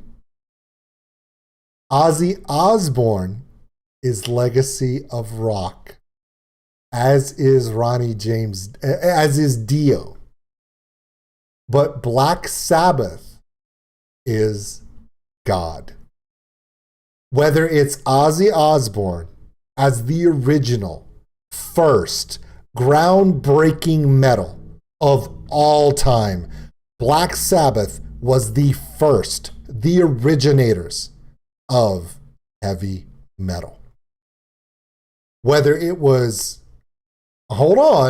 whether it was with Ozzy or with Ronnie James Dio. All right, Tony, thank you very much. Thank you very much. Please react to without the Baby Black Metal Sabbath Metataro. to start it all, there is nothing else. Okay, Michael, I get it. However, Ozzy is Ozzy. And I'm not saying that, but Ozzy became very commercial when he went solo as well. And he kind of deviated and he got a little convoluted and he kind of struggled. But what made Ozzy have the amazing solo career he did were the things he did in the creation of heavy metal with Black Sabbath. Dio would not be Dio without Ronnie James Dio, right? So it's just, okay, then let me do it like this. Rather than you guys getting pissed off about Ozzy Osbourne or getting pissed off about Dio, the only reason why I'm putting Dio and Ozzy right here is because I could do this right here. I could do this and everyone, but it would all be the same. But when I just talk about Ozzy by himself, I put him right here. When I talk about Dio as a band, I put them here. But for the trueness of what they did, right here. True, Ozzy does sell out concerts. But when they announce that Black Sabbath is getting back together, that becomes a cultural phenomenon. That becomes transistent. Ozzy Osbourne could have Ozfest every year. But when they announced that Black Sabbath was coming back, that became an iconic newsmaker worldwide across genres. Right? And yes, Ozzy did struggle when he lost Randy Rhoads, and it hurt him. When he got back with Tony Iommi. Now, this is nothing against Zakk Wylde either. You lose Randy Rhoads, you pick up Zakk Wylde. That's not exactly hurting yourself. No. But Ozzy as a solo artist is one of the legacies of rock and roll. That's not a bad thing. When you're talking about, look at the gods here. The Beatles, Queen, David Bowie, Elton John, Pink Floyd, Jimi Hendrix, Led Zeppelin, Black Sabbath. They're there for a reason. Totally cool. Hey, we agree to disagree. You still want to come see Sabaton with me? Cool. Okay. Poison. Look at that label made shit. Now, one thing I do want to say about Poison, and I want to say it honestly, okay? Poison was completely label made, but for radio. CC DeVille, when he was not completely overdosing on cocaine, was one hell of a lead guitarist. One hell of a lead guitarist.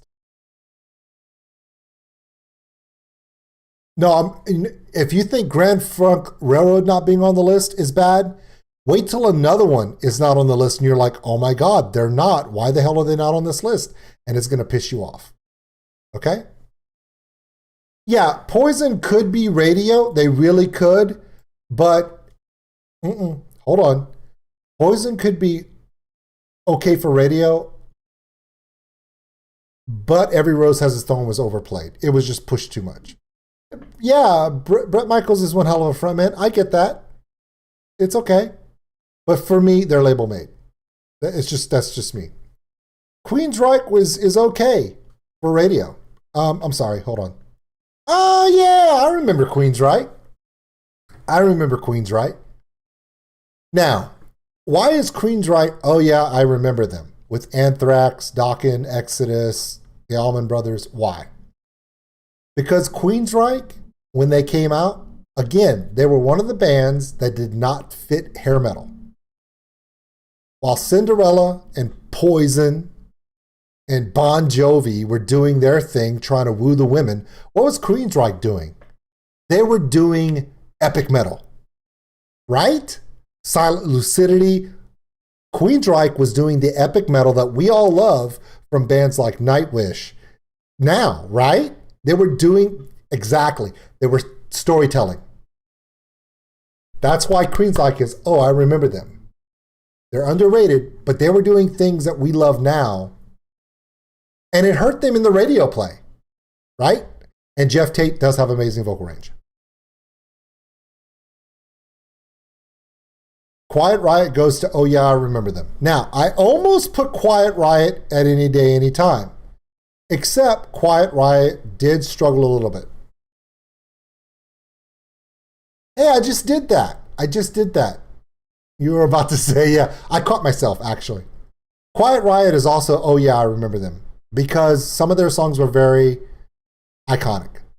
And they do hold a sacred place in a lot of people's hearts. And that's cool. Okay. Rainbow is also going to fall into, oh yeah, I remember them, only because Dio outshines Rainbow. Just what, like Black Sabbath, because of that original Paranoid album, does slightly outshine the legacy of Ozzy, just a little bit to me. Because without Paranoid, there is no heavy metal. Ozzy doesn't have a career without that album. Same thing with Dio. Rainbow doesn't exist without Ronnie James Dio. So can I. They could have been bigger, but they weren't. The Ramones are going to be gods. Now, before everyone freaks out, who the hell is Rainbow? Before everyone freaks out about the Ramones being God tier, they are God tier for one reason and one reason alone. Can somebody explain to me why the Ramones are God tier? Can anyone tell me and know what I'm thinking? Why are the Ramones God tier?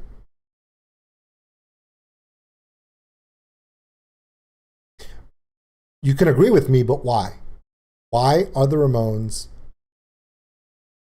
just to piss us off, why are the Ramones God tier? No, they did not have great hair.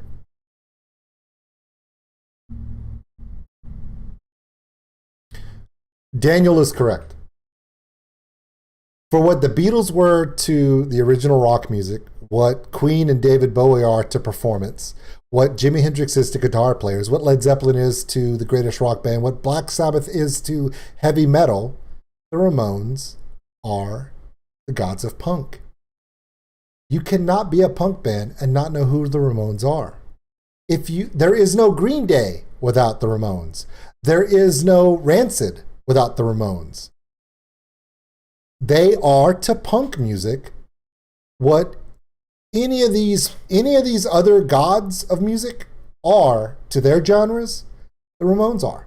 So whether you like the Ramones or not, whether you like punk music or not, you gotta respect it. You have to accept the fact that they are who they are.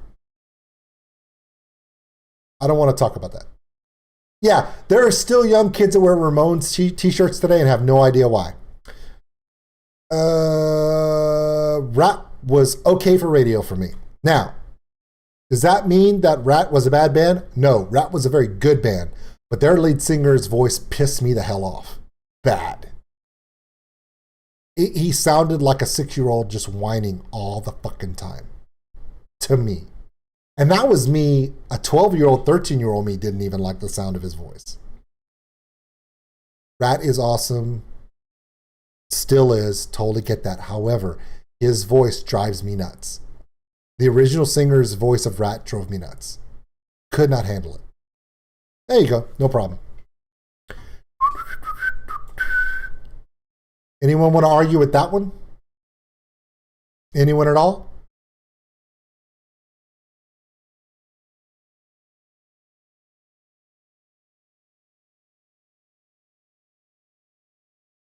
Anybody want to argue with this one right here? Okay. It says Rush. It's got 3 guys from Canada on it. Nobody's going to argue with that? Okay, cool. All right. Scorpions. Any day, anytime. Why? Why? Because I want to say right now, we could talk about Rush the entire stream, so we're just going to move on. Rush are God tiers because Rush has one of the most iconic careers of all time.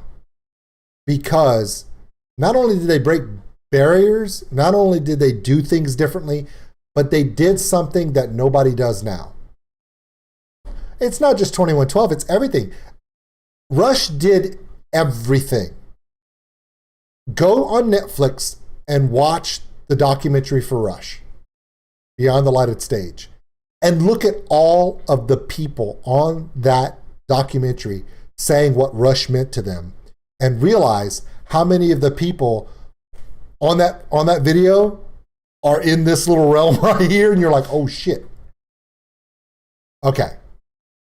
Scorpions is anytime, any day, because the Scorpions, for me, during the 80s and early 90s, they were one of the few metal bands that were not influenced by anyone else but their fans. They remained through hair metal, through speed metal, through radio metal, through all the different genres of metal.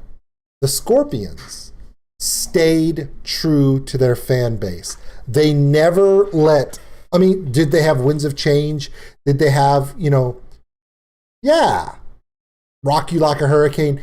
Did they have radio songs? Yes.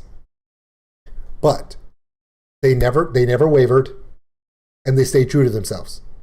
Any day, anytime, the Scorpions are amazing. Right? Right. Okay, Bob Seger is in the legacy of rock. Now, here's the thing. Not a lot of people like Bob Seger. Not a lot of people even know who Bob Seger is, but you've heard his sound. Bob Seger is that Americana. Without Bob Seger is what we refer to as Americana rock. It is Bob Seger could be a god. However, you're going to see later on how it kind of changes. I like Bob Seger in the legacy of rock. Okay? There are some people that are going to say Motorhead shouldn't be in the god level. But to me, they are. Some people are going to say Bob Seger should be god level. To me, he's not. Does that make sense? Okay. There you go. That's what I'm talking about, Andre. Okay. Thank you very much. The Sex Pistols. Anytime, any day. Now, the Sex Pistols, I don't even care for them. I don't really like their music. But I can't put them in, oh yeah, I remember them, because they're going to go right here. Because when you're talking about the Ramones, the Sex Pistols, that punk, aggressive, Sex Pistols are there. They're there. Are they as popular and well-known and famous as other bands? No. Were they influential? Yes. Were they iconic? Yes. In the rock, punk, metal community, very influential, very well-known. Right? Here we go. Let's move on. Slayer, legacy of rock. Why? Why is Slayer here, but yet Motley Crue, Megadeth, Scorpions, Exodus, Anthrax are all down here? Why? Why is Slayer up here and all these other ones are down here? Can anyone tell me? Nice, Ian. Hey, Gundy. How's it going? Can't wait for tomorrow, buddy. We're just talking about rock and metal bands through the 60s, 70s, and 80s and how awesome they are. Why? Okay, okay. Why is Slayer in the legacy of rock level for me when all these other heavy metal bands are down here in other levels? Why? I'll tell you why. Purity. The same thing that made the Scorpions the anytime put Slayer up here. To me, Slayer is the okay. There are two bands that are not on this list that really make me angry. One is Pantera. The other one is Heart. Neither one of them are on this list, and I think it's bullshit. Because you're going to have Fleetwood Mac, but you're not going to have Heart. Go fuck yourself. You're going to have Slayer and all these other heavy metal bands, but not Pantera. Go fuck yourself. But Slayer, just like Pantera, is the benchmark. They are the standard of heavy metal in the 80s and early 90s. Why? Because they never change. They don't adjust with radio. They don't adjust to what their agent says. They don't adjust to what a record label says. This is who we are. The fans that we do have love us for it. And what's really important is when Slayer goes on the Jimmy Fallon show and plays Raining Blood on national TV just a couple years ago, and everyone tips their hat, it's because they never wavered. All these other bands, Megadeth, Motley Crue, Kiss, Sex Pistols, Exodus, Anthrax, none of them are being invited onto the Tonight Show with Jimmy Fallon to play one of their biggest songs 20 years later, because Slayer never wavers, and you got to respect that. That's why they're in the Legacy of Rock. Bruce Springsteen. Wow. Okay. Yeah. Where does Bruce Springsteen go, guys? The boss, Bruce Springsteen. Where does he go? Where does he go? Hello, Olivia. Interesting getup. Where does he go? Where does the boss go?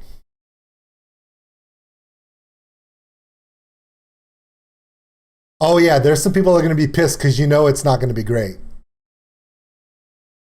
Oh yeah, I remember the boss. I can't put him in OK for radio because he's bigger than radio. But Bruce Springsteen has become so effing political, and not just in the last year, in the last 20 years. His super rock persona of the 80s and 90s, he just fell into that stupid try not to piss everybody off stage, and all he did was piss everybody off. The classic E Street Band stuff, awesome. But I just can't deal with it now. He lost his way. Also, I can never put Bruce Springsteen above Bob Seger, because without Bob Seger, you don't have Bruce Springsteen. Without Bob Seger, you don't have John Mellencamp. You see what I'm saying? And they're all kind of in that same genre, that Americana, blue-collar, working man kind of rock. Fair enough? Fair enough. Okay, Steely Dan. Yeah, I remember them. Now, Steely Dan, great band. Iconic band. But it just never really got past me. Okay? I'm not dumb enough to put Steely Dan down in OK for radio. Because almost all the bands back then in the 70s were way too good to just throw them on the radio and say, they're good radio. Because all of these bands could tour every night of the week and play amazing shows for thousands of people, and sometimes play to hundreds of people or a dozen people in a bar and still give it their all. That's why you have the Allman Brothers Band. You have Steely Dan. You have all these other bands that are never going to be down here in the radio and label made. Because Steely Dan and the Allman Brothers and the Beach Boys and Clean Squirrel Revival, those are true artists in the age before you could make them with a label. There you go. All right, Andre, thank you very much. Steppenwolf. One song, guys. One song. One hit wonder. I can't say they're label made because I don't even know if when they made their music, if they were even on a label. So I can't say they're label made. All right. Rolling Stones. They're in the legacy of the rock. The reason why they're legacy of rock is because I don't like any of their music. Super commercial. They would be God tier. And the only reason why I don't have the Rolling Stones in God tier, can anyone guess why the Rolling Stones are not God tier for me? And it is a complete selfish reason.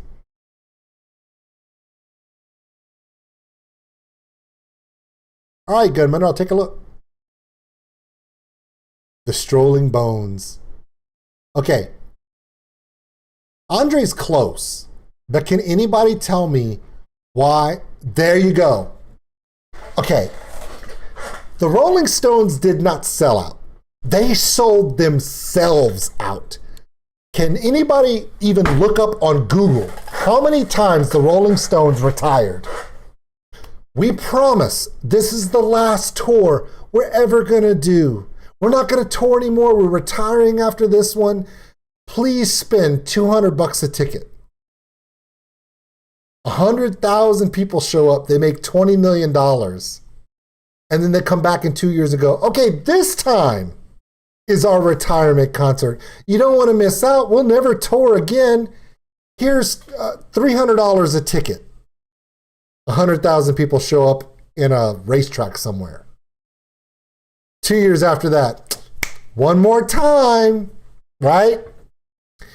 But at least Kiss did it on a cruise ship, so, But this is the freaking Rolling Stones, man. Mick Jagger, the Rolling freaking Stones. And they literally did it to everyone. Okay, the Eagles did it, but the Eagles, the reason why the Eagles would be different, though, is because the Eagles broke up. And they did reunion tours. The Rolling Stones never broke up. They just kept selling the same line and people just kept doing it. So, yeah. Don't even get me started on U2. U2's like the last one on the list. Okay, Sweet. I don't even know who Sweet is. So I'm putting them okay for radio. I don't want to put them down here on Label Made because I don't hate them, but I don't know who Sweet is. Does anyone know who Sweet is? Can someone give me a song from the band Sweet? And after you do so, explain to me why Sweet is on this fucking list and Pantera and Heart aren't. You're going to put Sweet on the list, but Heart and Pantera are not on this list. I get it, but that's it? That's it. Sweet did Ballroom Blitz. Got it. Thanks. Next. But you see what I'm saying? But if that's the only song you have and you don't have Heart on this list, you don't have Pantera on this list? The Animals. Oh yeah, I remember them. Pretty good band. Pretty good band. I know I'll learn about Sweet this week. That's not the point. Okay? The Animals, pretty good band. Oh yeah, I remember them. I will do that. Who was Asia Carrera? Remember when Asia Carrera did Ballroom Blitz on Wayne's World? That was pretty good. She did a good job with that one. Okay. The Doors. I'm going to say Doors are any day, anytime. Now, here's the thing. Similar, wait, hold on. The Doors are very similar to like a Fleetwood Mac, a Grateful Dead, a Leonard Skinner, a Deep Purple, the Beach Boys, Aerosmith. They're iconic in their genre, but they never really hit me like that. Tia Carrera. Okay, Asia Carrera's a porn star. Okay, everyone, here's the best part. Okay, here's the best part, everyone. Are you ready? To all of those people who knew that Asia Carrera was a porn star, how'd you know that? Anyway, I think my saying Asia Carrera is because of my my implied racism because she's Asian. Sorry, it is Tia Carrere. Sorry, it blanked on me. Okay, no, I can't put the Doors. I can't put the Doors in Legacy of Rock. I never got it. I never really understood them. Again. Also understand this. Psychedelic rock was never my strong suit. Hence Steppenwolf. And, there's all these other bands that are not on there either. Okay, I never, again, okay, guys, this is my list. My list. Some of you are so stupid, y'all have Poison up at God list, but it's still my list. Okay, the Kinks. The Kinks are, oh yeah, I remember them. Now, before everyone freaks out about that, I know that without the Kinks, you don't have a lot of even bigger bands. But I understand that. You're going to put the Kinks in here, but again, we don't have Heart and we don't have Pantera. Go eat a bag of dicks.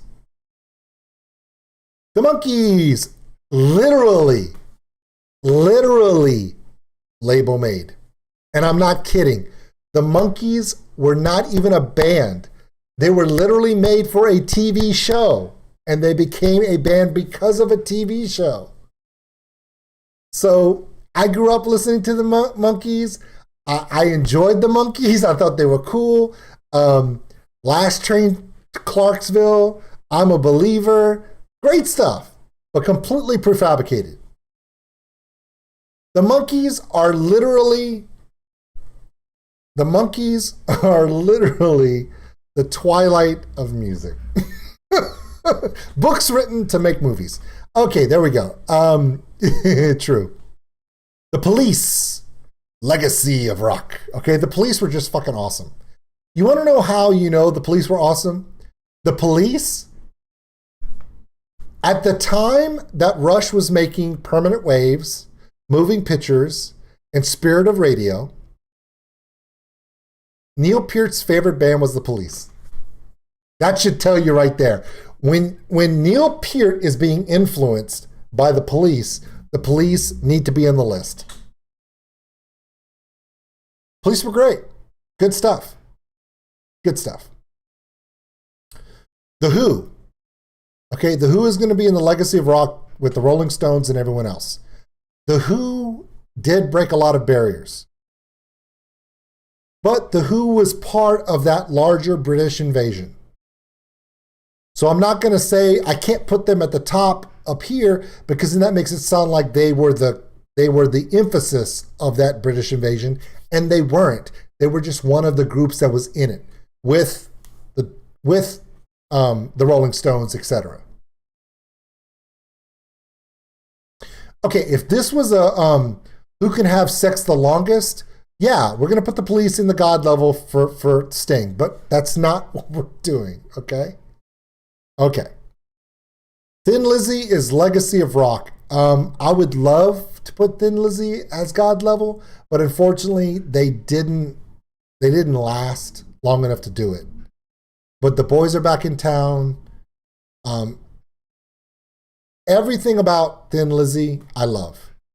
Iconic lead man, bass player, that sound.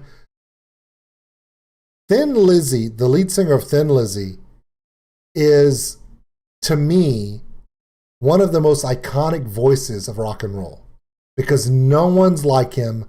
No one came in after him. And he was Dire Straits and Thin Lizzy. That's a concert you want to go to. Why?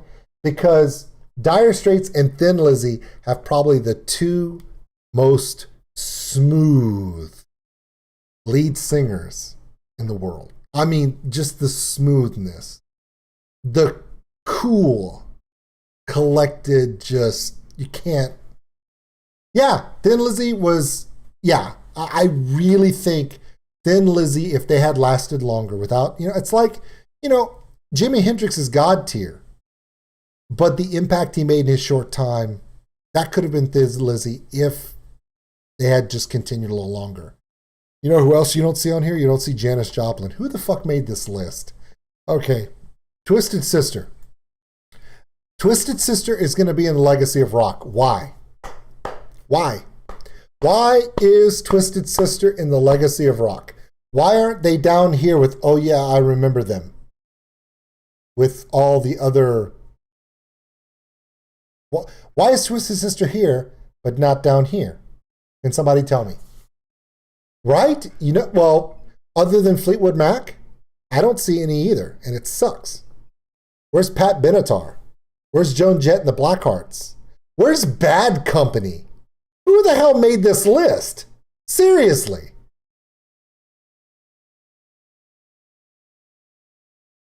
Okay.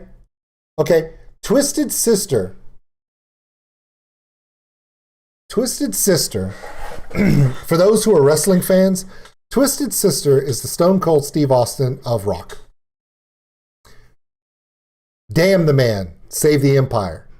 Without Twisted Sister, you don't have a Nirvana.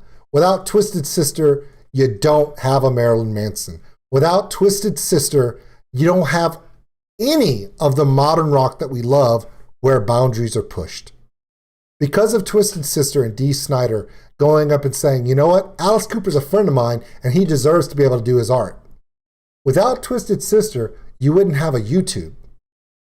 You wouldn't have platforms that say you can portray your art. The way that Twitter works now is against everything that Twisted Sister stood for. This whole, you can say this, but you can't say this. That's the legacy of Twisted Sister being pushed back. Twisted Sister did just as much for rock and metal as they did in rock and metal. And that's why they're in the legacy of rock. Plus, we're not going to take it as just the shit. It is. Okay, U2. U2 is going to be... Oh yeah, I remember them. Now, I'm sorry. That's going to piss off a lot of people. U2 probably deserves to be up in here. They really, really do. The reason why they're down here is because I just don't like them. I just don't like them. I never liked their music. I didn't like... Thanks, I hated it. U2 songwriting... the way they do their stuff, really, really cool. I can't put them in radio because a lot of the stuff they wrote was anti-radio and everything. However, they were so embraced by the industry, they're almost down here. But they weren't label made and they weren't radio made. Radio and the label conformed to them. So they're above that, but... Right. You hear what I'm saying? Van Halen is going to go in the legacy of rock. And I'm going to give you 2 reasons why. Okay? 2 reasons why. Does anybody want to know why Van Halen is in the legacy of rock? There are 2 specific reasons.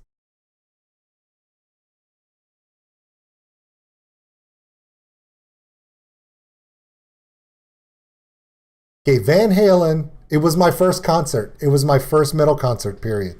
I saw the 5150 tour with Van Hagar at the Cajun Dome here in Lafayette, Louisiana in 1986.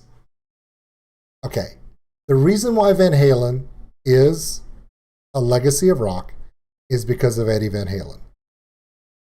The reason why they're not God tier is because Van Halen's legacy is tainted by the fact that Eddie Van Halen and Alex Van Halen are assholes. 100% assholes. If you don't believe me, read Red. Read the book called Red by Sammy Hagar, where he tells you everything that happened between him and Alex. And yeah, like they fired. Yeah, I mean, they fired David Lee Roth. Now, don't get me wrong, David Lee Roth was a shitty singer, but he was an amazing frontman. And yes, he was a dick. And yes, he was hard to deal with. And then they hired Sammy Hagar. I totally get that. And that's cool too. Hey, from Siberia, fuck it. Everyone say hello to, I can't even say your name, bro. I'm not even going to try. But he's from Siberia. Everyone give a wave to the guy who's actually colder than the rest of you. That's not saying much to those in Norway and Finland, but we're going to go with it. Okay. If you go back and read the book, that the Sammy Hagar autobiography, he talks about how hard it was to work with Alex and Eddie. They were very difficult to work for. They were very greedy. They were very difficult to work for. And they fired him. They fired Michael Anthony just so they could put Wolfgang in the band. Fuck you, dude. That's just shit. They fired Michael Anthony because Michael Anthony refused to not be Sammy Hagar's friend. Michael Anthony went down to Mexico and played a gig with Sammy Hagar at his bar, and they fired Michael Anthony. Yeah, complete dicks. So, Van Halen they should be God tier, but because they just ran roughshod through how many lead singers? It was all about money and shit. Fuck it. Can't help you on that one. All right, guys. Wasp. Ooh, Wasp. Okay for radio. Wasp was good for what they were. Not huge for me. They could be a lot bigger. Let's move on. Whitesnake. Okay for radio. Why? Why was Whitesnake okay for radio? Because that's all I know about them. Is It Love? Still of the Night? Straight up, Whitesnake was an MTV band. They were super keyboards, epic guitars, big hair.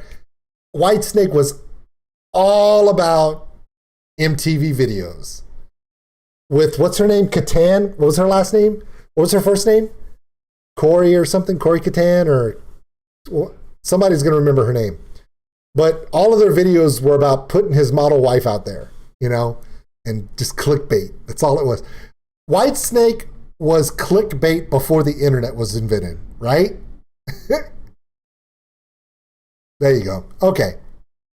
Yes is in the legacy of rock. If you don't, Tawny Catan, there you go. Yes is in the legacy of rock. Yes. Also notice Boston, Chicago, and Kansas are not on the list. Apparently, this list hates geography too. Polling for Soup 1985. Yeah, true. It's true. Okay, Yes, definitely legacy of rock. If you don't know a lot about Yes, look them up. They were a band's band. They were musicians. They were artists. Okay, there's a lot of bands on here that were more industry than they were artists. Yes, it does belong in legacy. Okay, ZZ Top, legacy of rock. Okay, ZZ Top, simple freaking music. I mean, ZZ Top was about as simple as Kiss. However, I can't put ZZ Top in God tier. I've seen them live. I can't put them in God tier. Are they iconic? Yes. Are they in the legacy? Yes. But do people reference ZZ Top as the influence of who they are? I don't know of anybody other than the Texas Hippie Coalition, and fuck those guys. The drummer did not have a beard in ZZ Top because he couldn't grow one right. No, I'm kidding. I think it's because, I don't know why. Does it matter? It doesn't matter. It's not a beard God tier list. Okay. Can we all agree on a few things? Number one, there are a lot of amazing artists and bands on here. There are a lot of them that are influential and God tier. But can we honestly say that Tiermaker did do a little bit of an issue with the fact that you don't see Frank Zappa on here? You don't see Heart. You don't see Pantera. You don't see Kansas, Chicago, or Boston. There's a lot of bands that technically should be on here, and they're not. They're not even represented. Bad Company is not on here.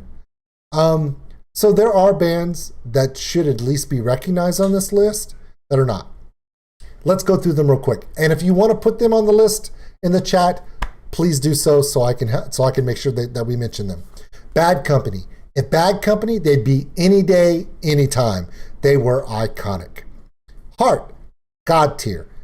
The Wilson sisters, going all the way back to Barracuda and Magic Man, were the shit. They actually held the anthem up for 80s women in rock, and they held it strong. Speaking of women, where the hell is Pat Benatar? Where is Joan Jett and the Blackhearts? Not here. They should be. Absolutely. And Pat Benatar and Joan Jett would be in the legacy of rock for me if they were on the list. Kansas, Boston, Chicago would also be any day, any time. Why? Collaboratively, artistically, iconic songs.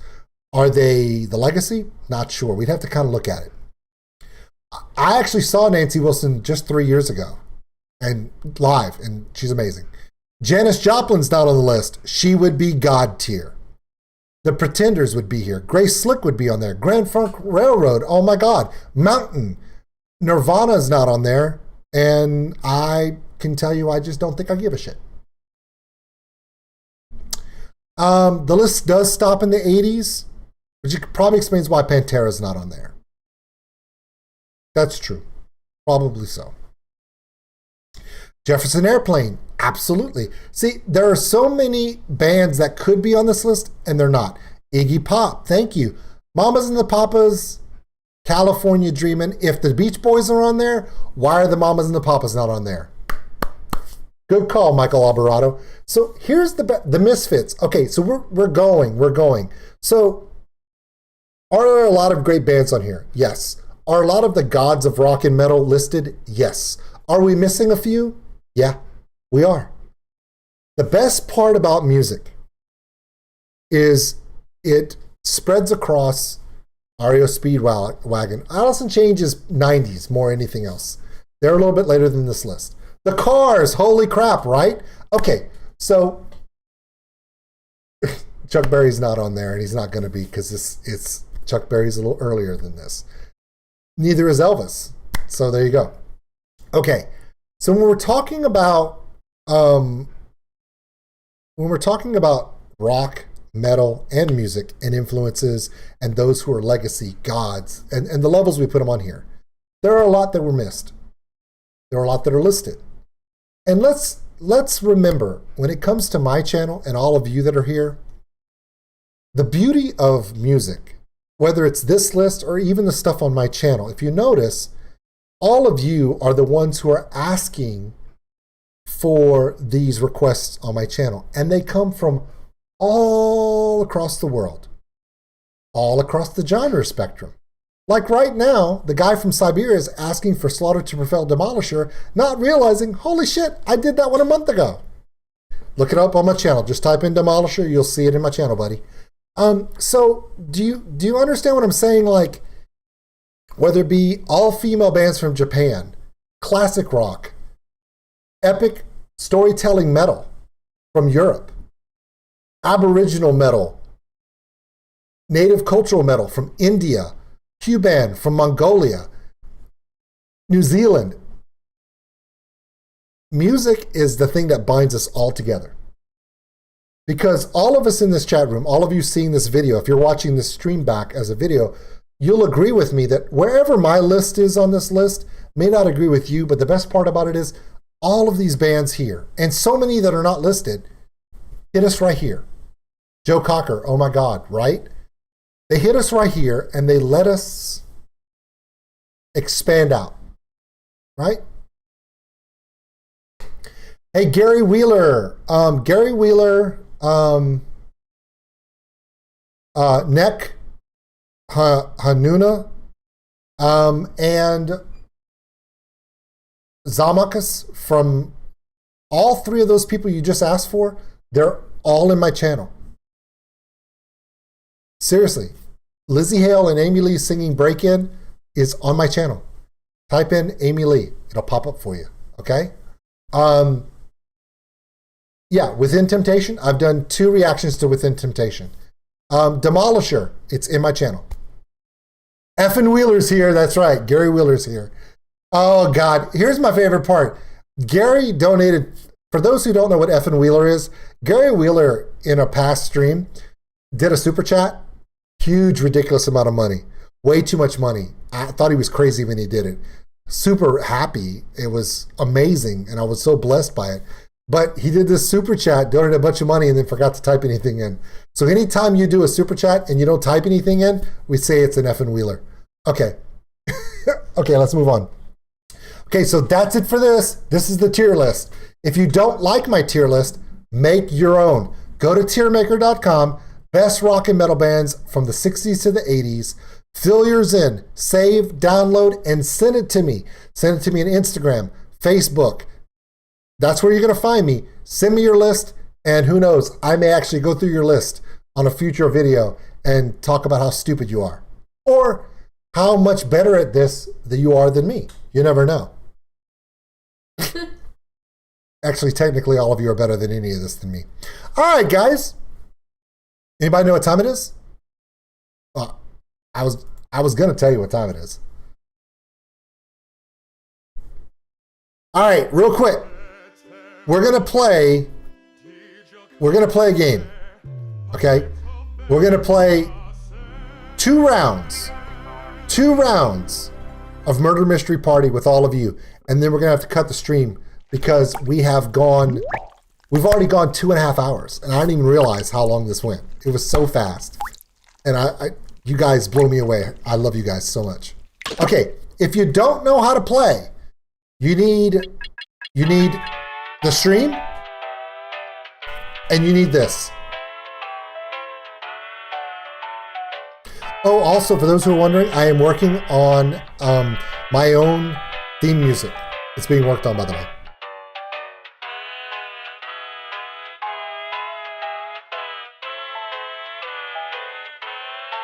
Okay, you go to JackBox.tv on your phone, and I'm gonna give you a code to join in.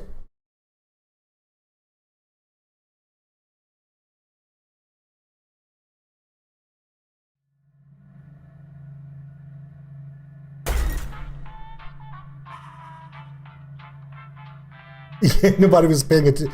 See, that's what happens when you're having fun. You don't even realize how much time you're taking. Okay? I'm putting the cover on because I got to get my my code. Let me put my code in.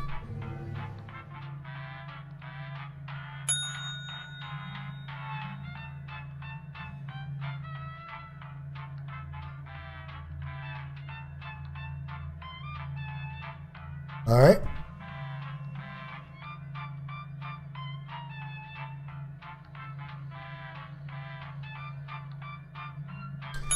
All right, here we go, everybody. If you want to play with us, go to jackbox.tv on your mobile device and put that room code in. Xbox. I didn't pick that code. That's what it came up with. There's Diggy Hole Kid. There's Dave from Oregon. The Bull. There's Jens. Chris King is in. It's Philly and Fast Deadly. We have a spot for one more. Also, if you don't get in the game, it's okay. Michael Alba's in. If you don't get in, join in the audience because the audience can mess up the game for the rest of us, which is half the fun of playing. So true. It's really true. All right, everybody, let's do this. All right, Gunmunder, see you later. Yeah, I know, the Bismarck move was killing me. Here we go.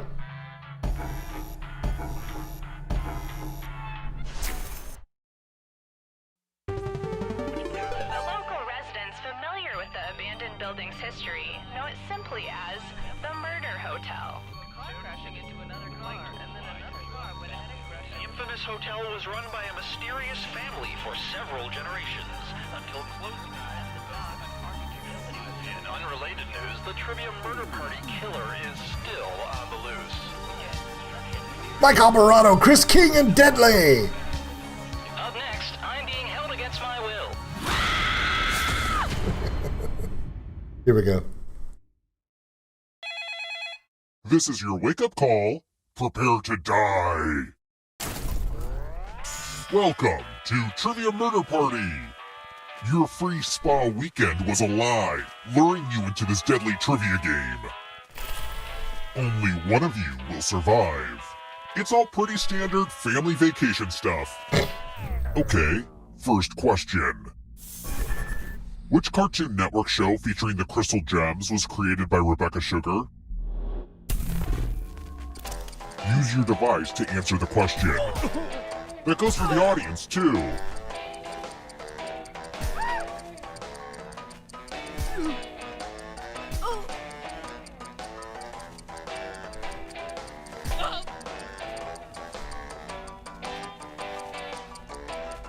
Time's up. And the correct answer is... Who got the question right? I didn't get it right. I feel stupid now. Uh-oh. The rest of you... I'm Depressed Patrick from SpongeBob, by the way. Welcome to Room 101. Let's see who has ESP. Type in an answer that fits this category. Everyone else will answer too. And if anyone matches you, you die. Oh, God. Including any potential mind readers.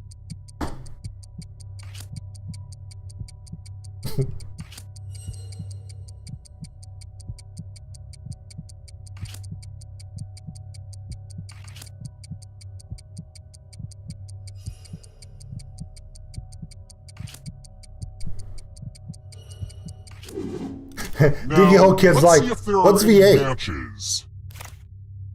Damn it! So predictable, so fatal.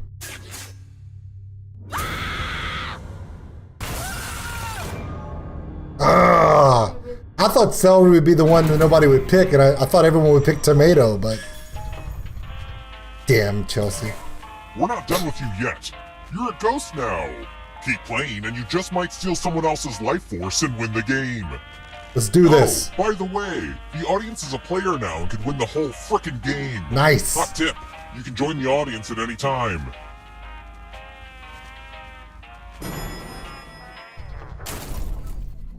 Let's keep moving. Which Shakespeare play is Mark Antony in, besides Antony and Cleopatra?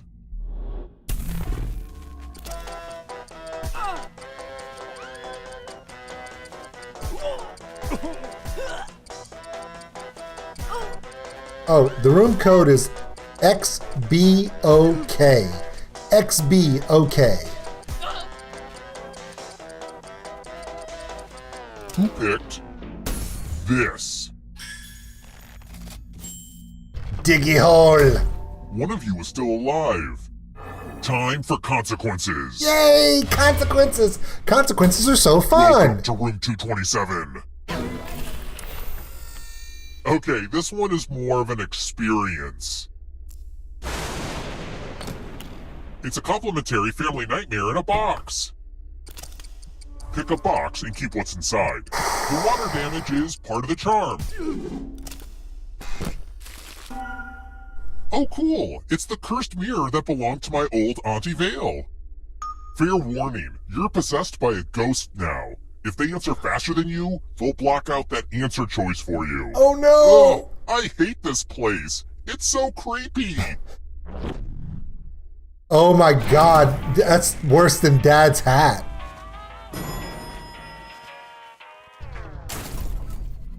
Let's try another one. Where are the dimples of Venus?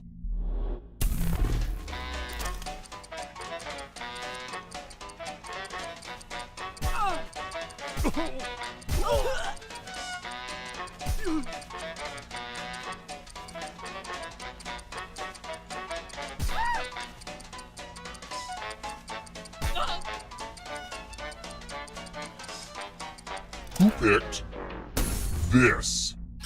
Nice. It's time. Hey, prisoner.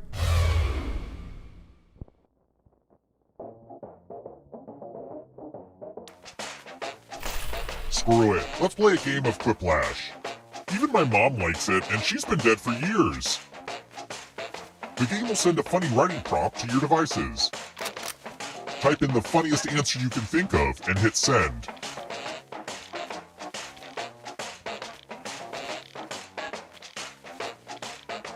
I gave you a nice long timer for this.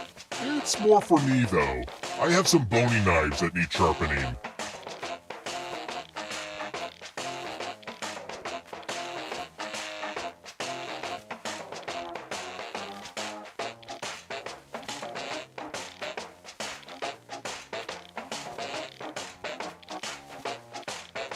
Enter something, or I will be very angry.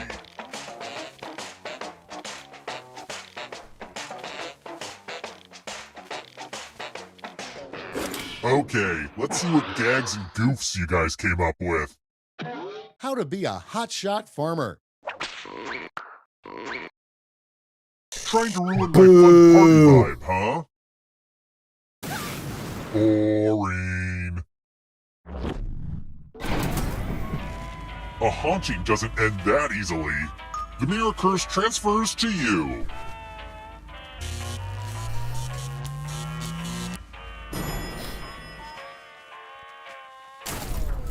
We're here.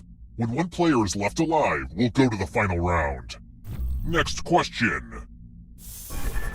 I would use a unit called a bolt if I was measuring what?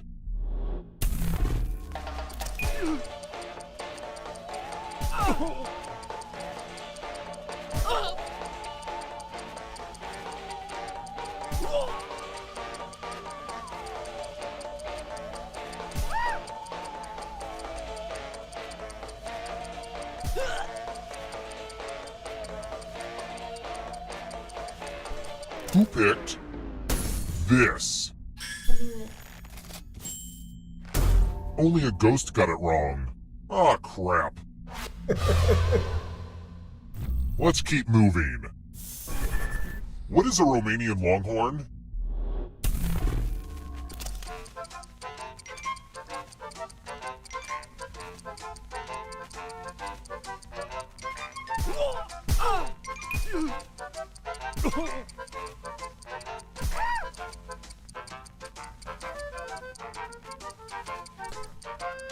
I'm the depressed Patrick right here. Time's running out. Who picked this?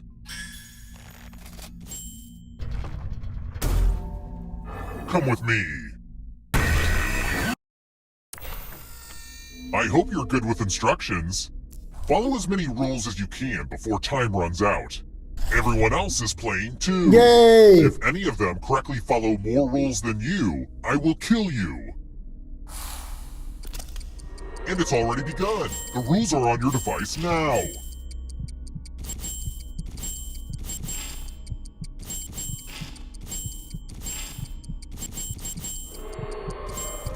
There's not a lot for me to do during this game.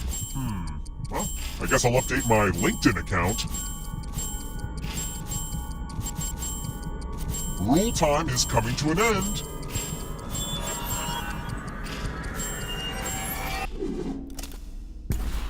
Rules out for summer. You lose. It's called Mystery Murder Party, I think. Murder Mystery Party, yeah. Thank you, Caroline.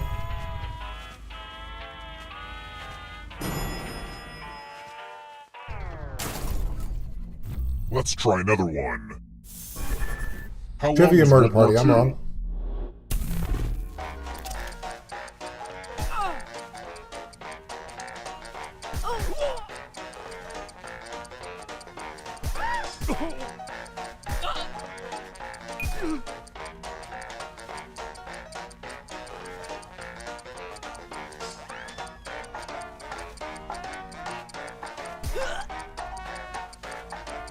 Almost out of time. Who picked this?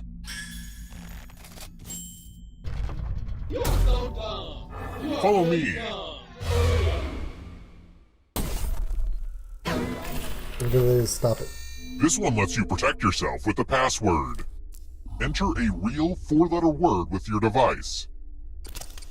Make it hard to guess. If your password gets cracked, you die.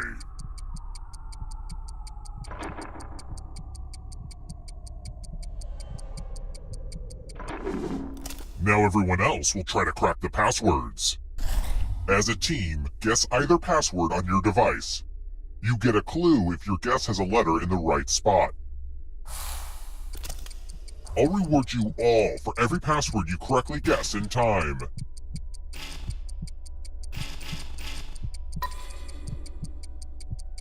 Don't be greedy about what letters you figured out. Let everyone know.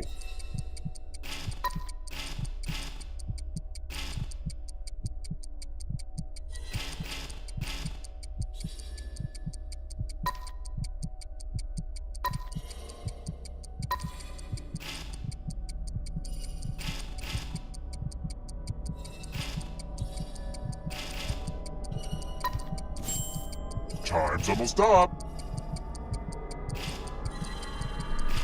Oh my god. What's the opposite of a firewall? Because that's you. I totally got term. Holy crap. I was going tint, tears, and then I don't know why I even put term. You know, I avoided this place most of my adult life. Oh my but god, I it's can't believe I got that surprisingly one. nice to be back. To I'm you, proud this of is just a myself. haunted murder hotel, Woo. but to me, it's a haunted murder. Look at me. Oh my. Let's keep moving.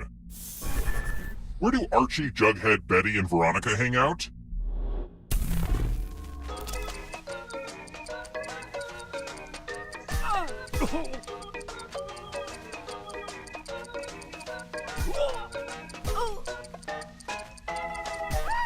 Thank you.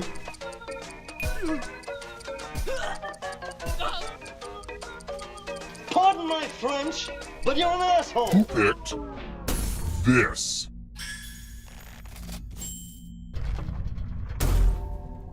It's time.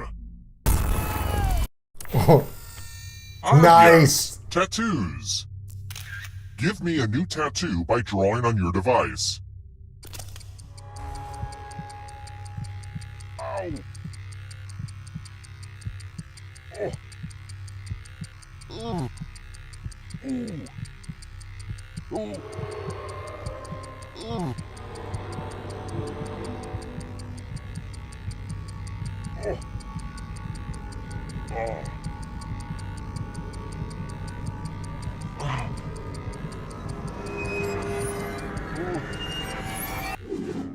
The process is complete. Now vote for your favorite design. The artist with the fewest votes will die.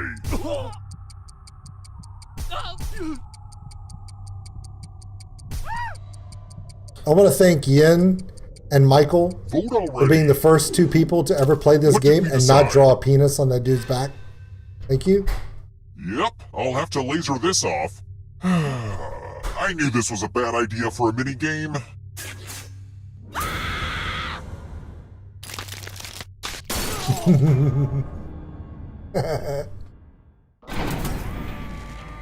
Only one of you is still alive.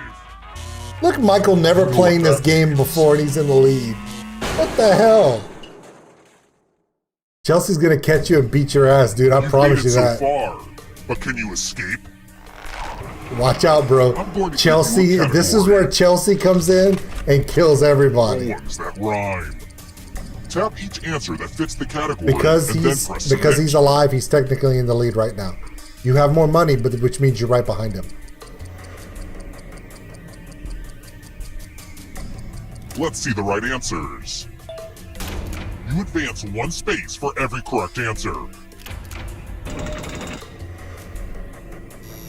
You're on your way to escaping. Oh wait, did you think it was going to be just you? Aw, that's cute. See, If he's the in ghost the catches lead you, they'll steal your life because he's force. alive. Then they You can have try more to escape money, and but win he's the still game. alive, so he's in the lead. Here's everyone's But next because you have the question. most money, you're closer to him And than they everyone get a else. third chance to help them catch up to you.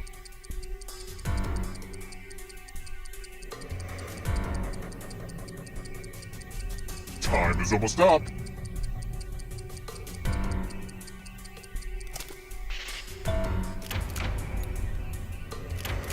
Here comes old school Those ghosts are nerd! closing in on ya.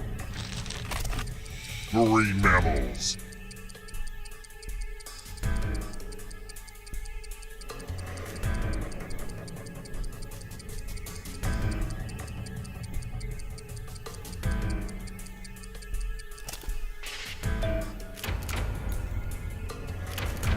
Kind of a gimme. 8 most common English letters.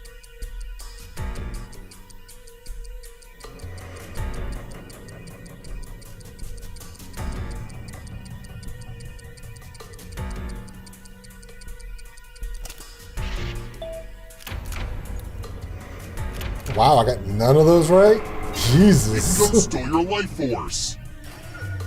Uh-oh, here comes trouble. It's only darkness. Alfred Hitchcock movies.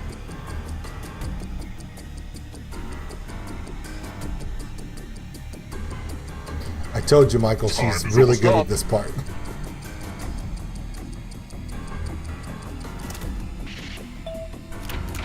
Of course, so am I. Of course, everyone is. Look at everybody chasing. Wow, Another Mike's swap. back in the lead. Next I've never had a question. game where everyone's this close. Never. Death metal subgenres. Oh my God.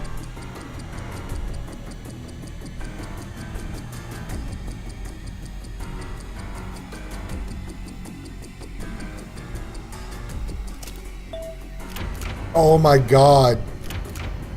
Look deadly. Go. Here comes the next question. Quadrilaterals.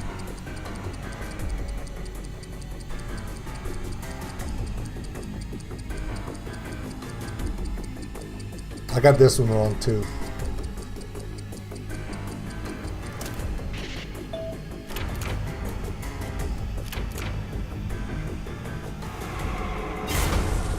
Mike's back in the Time lead. to make friends with the darkness. Dairy products.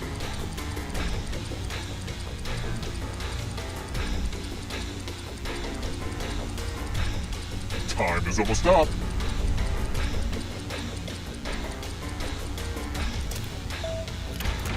Oh!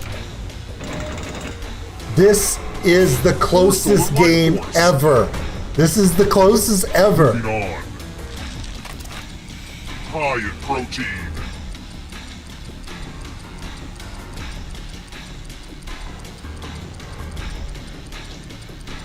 You almost don't want to be in the lead because you're going to get caught. I mean,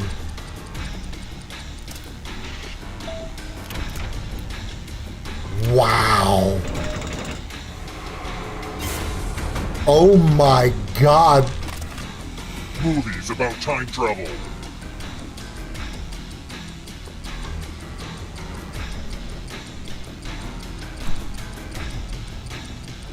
This is crazy.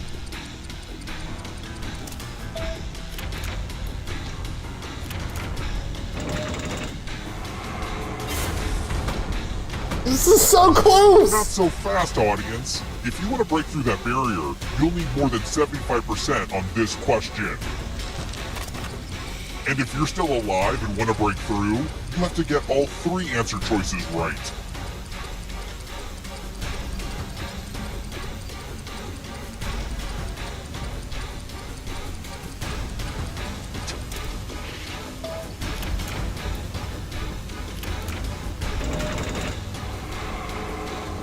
Another life force swap. My God, this is so close. The darkness approaches. Books in L. Frank Baum's Oz series.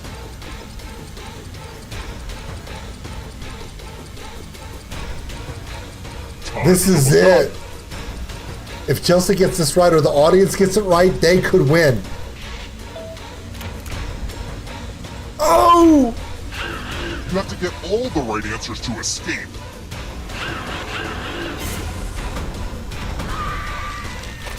Oh my God! Bordering the Indian Ocean.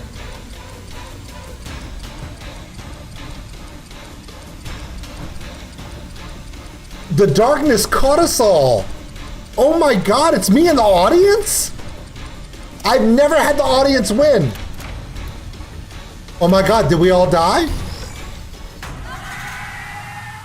Oh my God. The audience. The audience won? Oh my God. I have never, ever had that happen. Holy crap. Okay, you can ask Caroline, Chelsea. We have been playing this game how long? Over a year? Almost 2 years now? I've never had a game come down to where there were 6 people on the last level. I've never had the darkness knock out everybody but the last 2, and I've never seen an audience win. That is nuts. That is so crazy. Wow. All right. I'm gonna reboot. I'm gonna set it up. Stand by, everybody.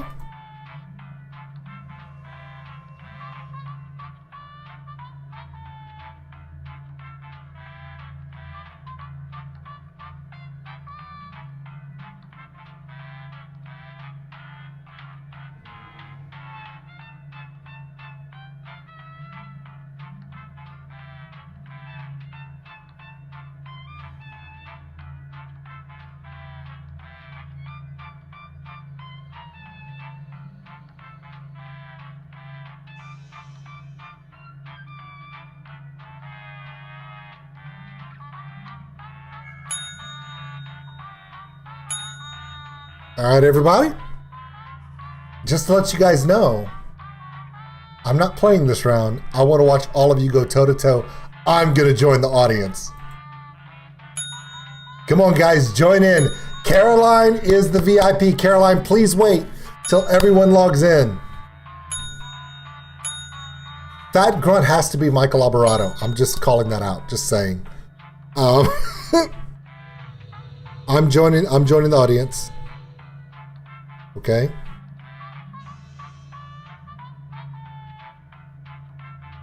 Okay, I'm in the audience. Awesome. Okay, Caroline, go for it. This has been one of the best streams I've ever had. I love the fact all of you guys were in there. I own it, so I can host it.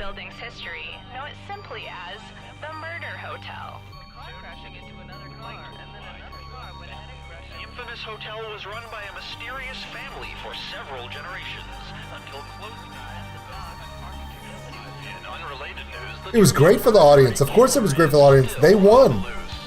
The audience won. Up next, trivia. Here we go. Here we go. This is your wake-up call. I get to be like the caller. It's going to be great. Welcome to Trivia Murder Party. Those free vacation coupons you received in the mail were a trick, luring you into a game with deadly consequences. Only one of you will survive. And what a story you'll have about your vacation. That's fun. All right, first question. Who is Meghan Markle? Use your device to answer the question.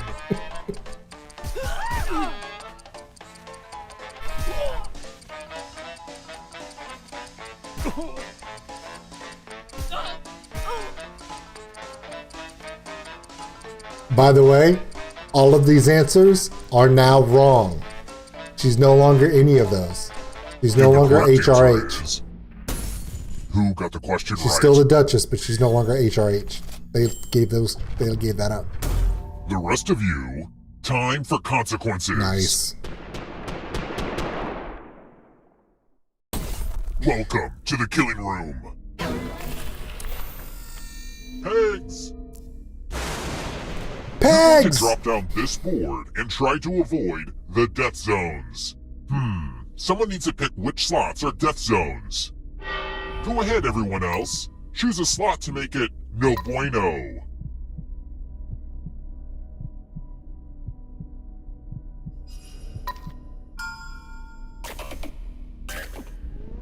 Okay.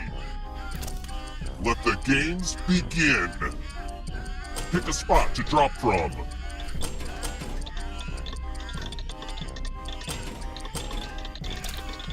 Oh my God. Gravity is about to go down.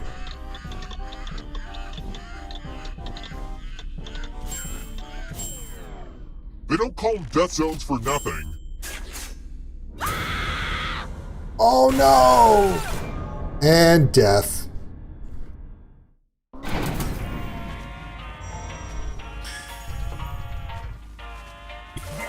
Don't worry. Remember, dead players are still players. Yes. Just more see-through. Keep playing and you just might steal someone else's It's okay, life Caroline, and keep win going. the game. Oh, also, there's an audience in the game. If they survive, you die. If you're not ready now, you can join the audience whenever. It's like super low pressure. Let's try another one. How many sides does a tetragon have?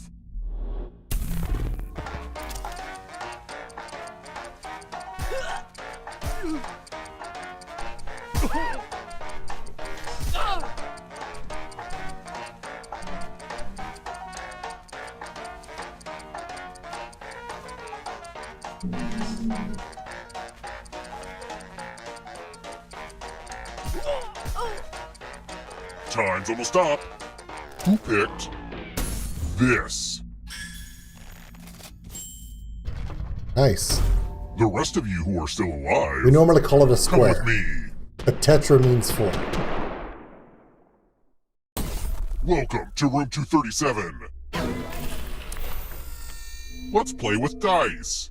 Roll as much as you want to add to your score. I'll kill the player with the lowest score. But go over 21 and you die instead. And don't forget, if they roll a skull, that adds 1 to everyone's score. Honestly, it's mostly just an excuse to use these cool skull dice.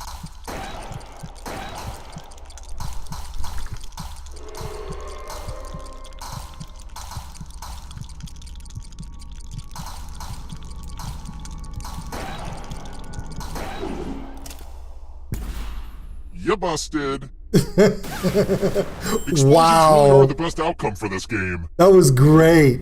We're dropping like flies on this game. We're dropping like flies. Look, Chris and Yins, man, they're just rocking it. Let's Sorta. keep moving. Which of these composers has been decomposing the longest? Oh no.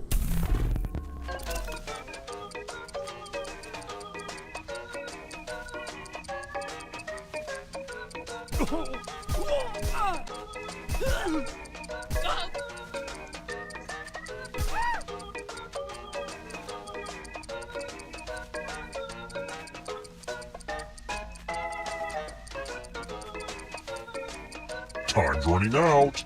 Welcome back, Robert. You just missed the most epic game of Trivia picked? Murder Party ever. Yes. It was crazy good. Look, Yins! What? I want to show you something. Let's do a spooky handwriting We test. all are.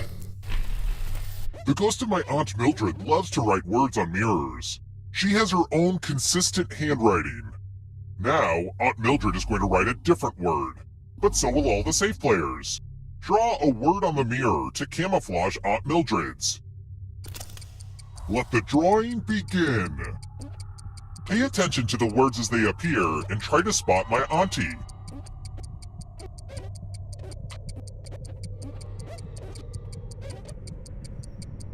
Oh, they're really good. Oh my God, they're... So many convincing words to choose from. Now, type the word that Aunt Mildred wrote or you die.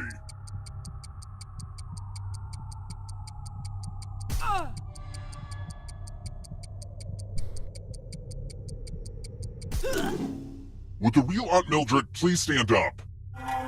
Looks like Wow. there's no fooling you. Aren't you special? You know what that means. Oh, got nailed.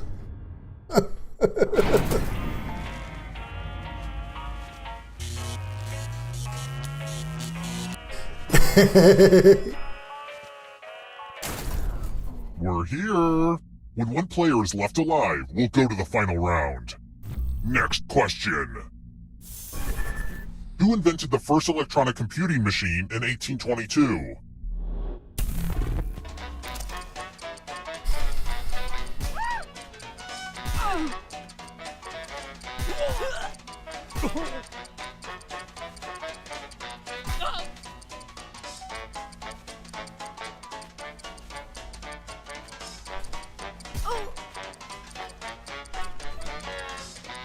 Who picked this?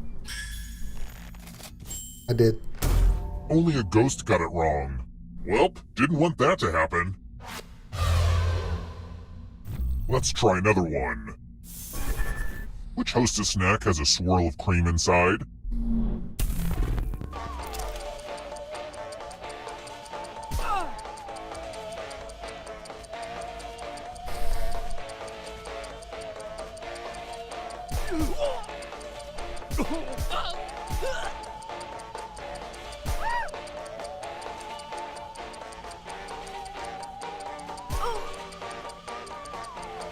Yeah, this one's a little Time's harder. almost up.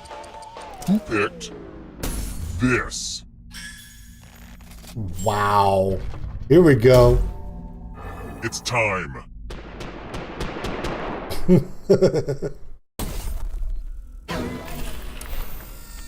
Donation time. I love this one. You each get $500. Give some of that money to your friend. The person with the most cash at the end will die. But there's a catch. If one of you ends up with $800 or more, I'll kill the other one instead. Begin.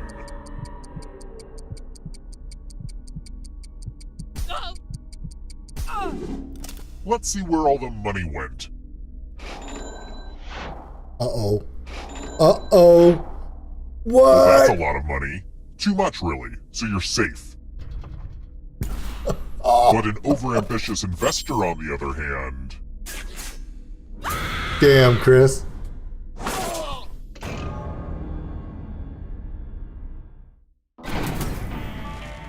Only one of you is still alive. You know what that means.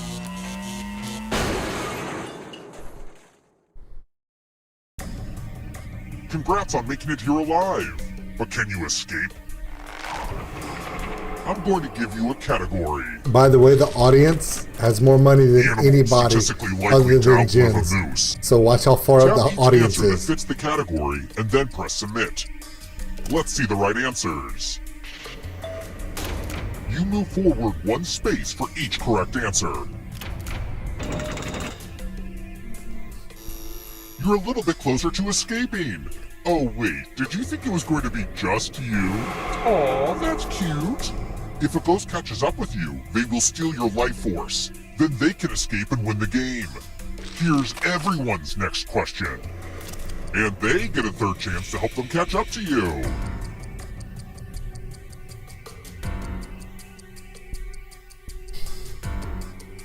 Time is almost up.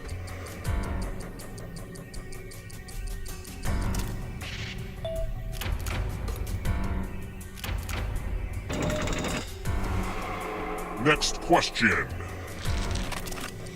Numbers that divide into 54.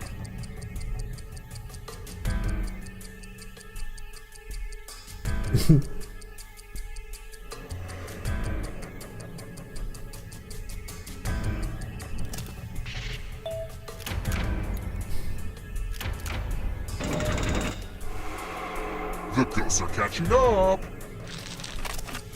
Crayola crayon colors.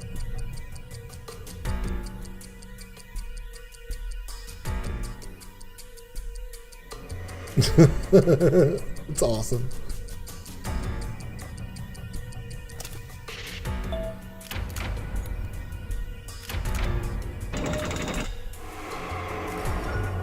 Don't fall behind. Here comes the darkness. Wow. Names for Santa Claus from around the world.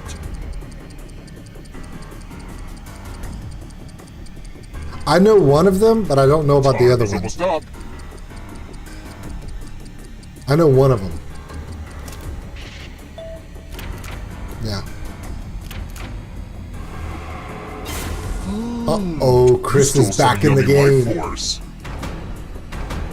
Here comes the next question. Food named after people.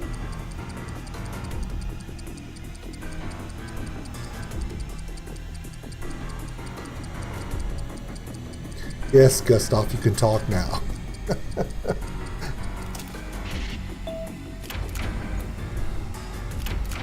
Let's just call that a fluke.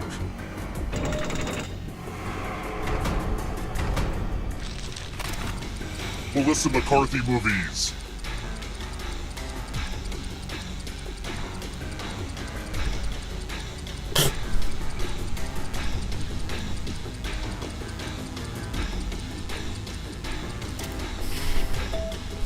Wow. Come on, Chris, let's go. Smell your life force. Y'all better watch out, Chelsea. We'll catch you. I hope the darkness puts this audience Yeah. out of its misery. No answers in the chat. Vodka brands.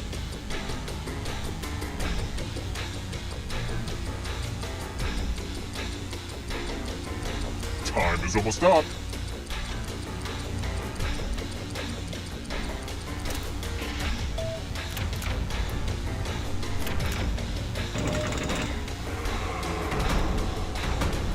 Oh great, the darkness might eat my entire audience. Aesop's Fables. Okay, Gustavo.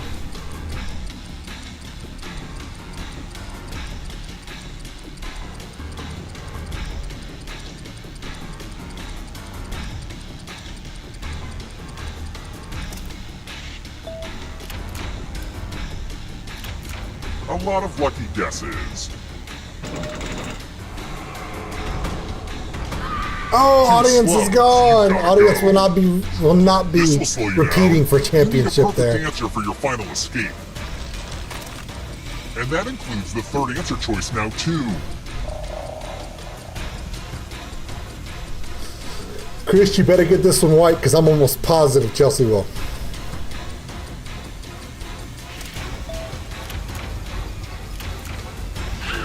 You have to get all the right answers to escape. I told you. I told you she's a badass. Ah, and death. And death. Oh, this right here, I have seen more times than I want to admit. She's really good at this game. Good job, Caroline. Good job, everybody. Thank you so much for playing. We appreciate that. Hey, next week, it's going to be a little interesting because we're going to do something. We're going to do another tier list, but it's not going to be as long as this one.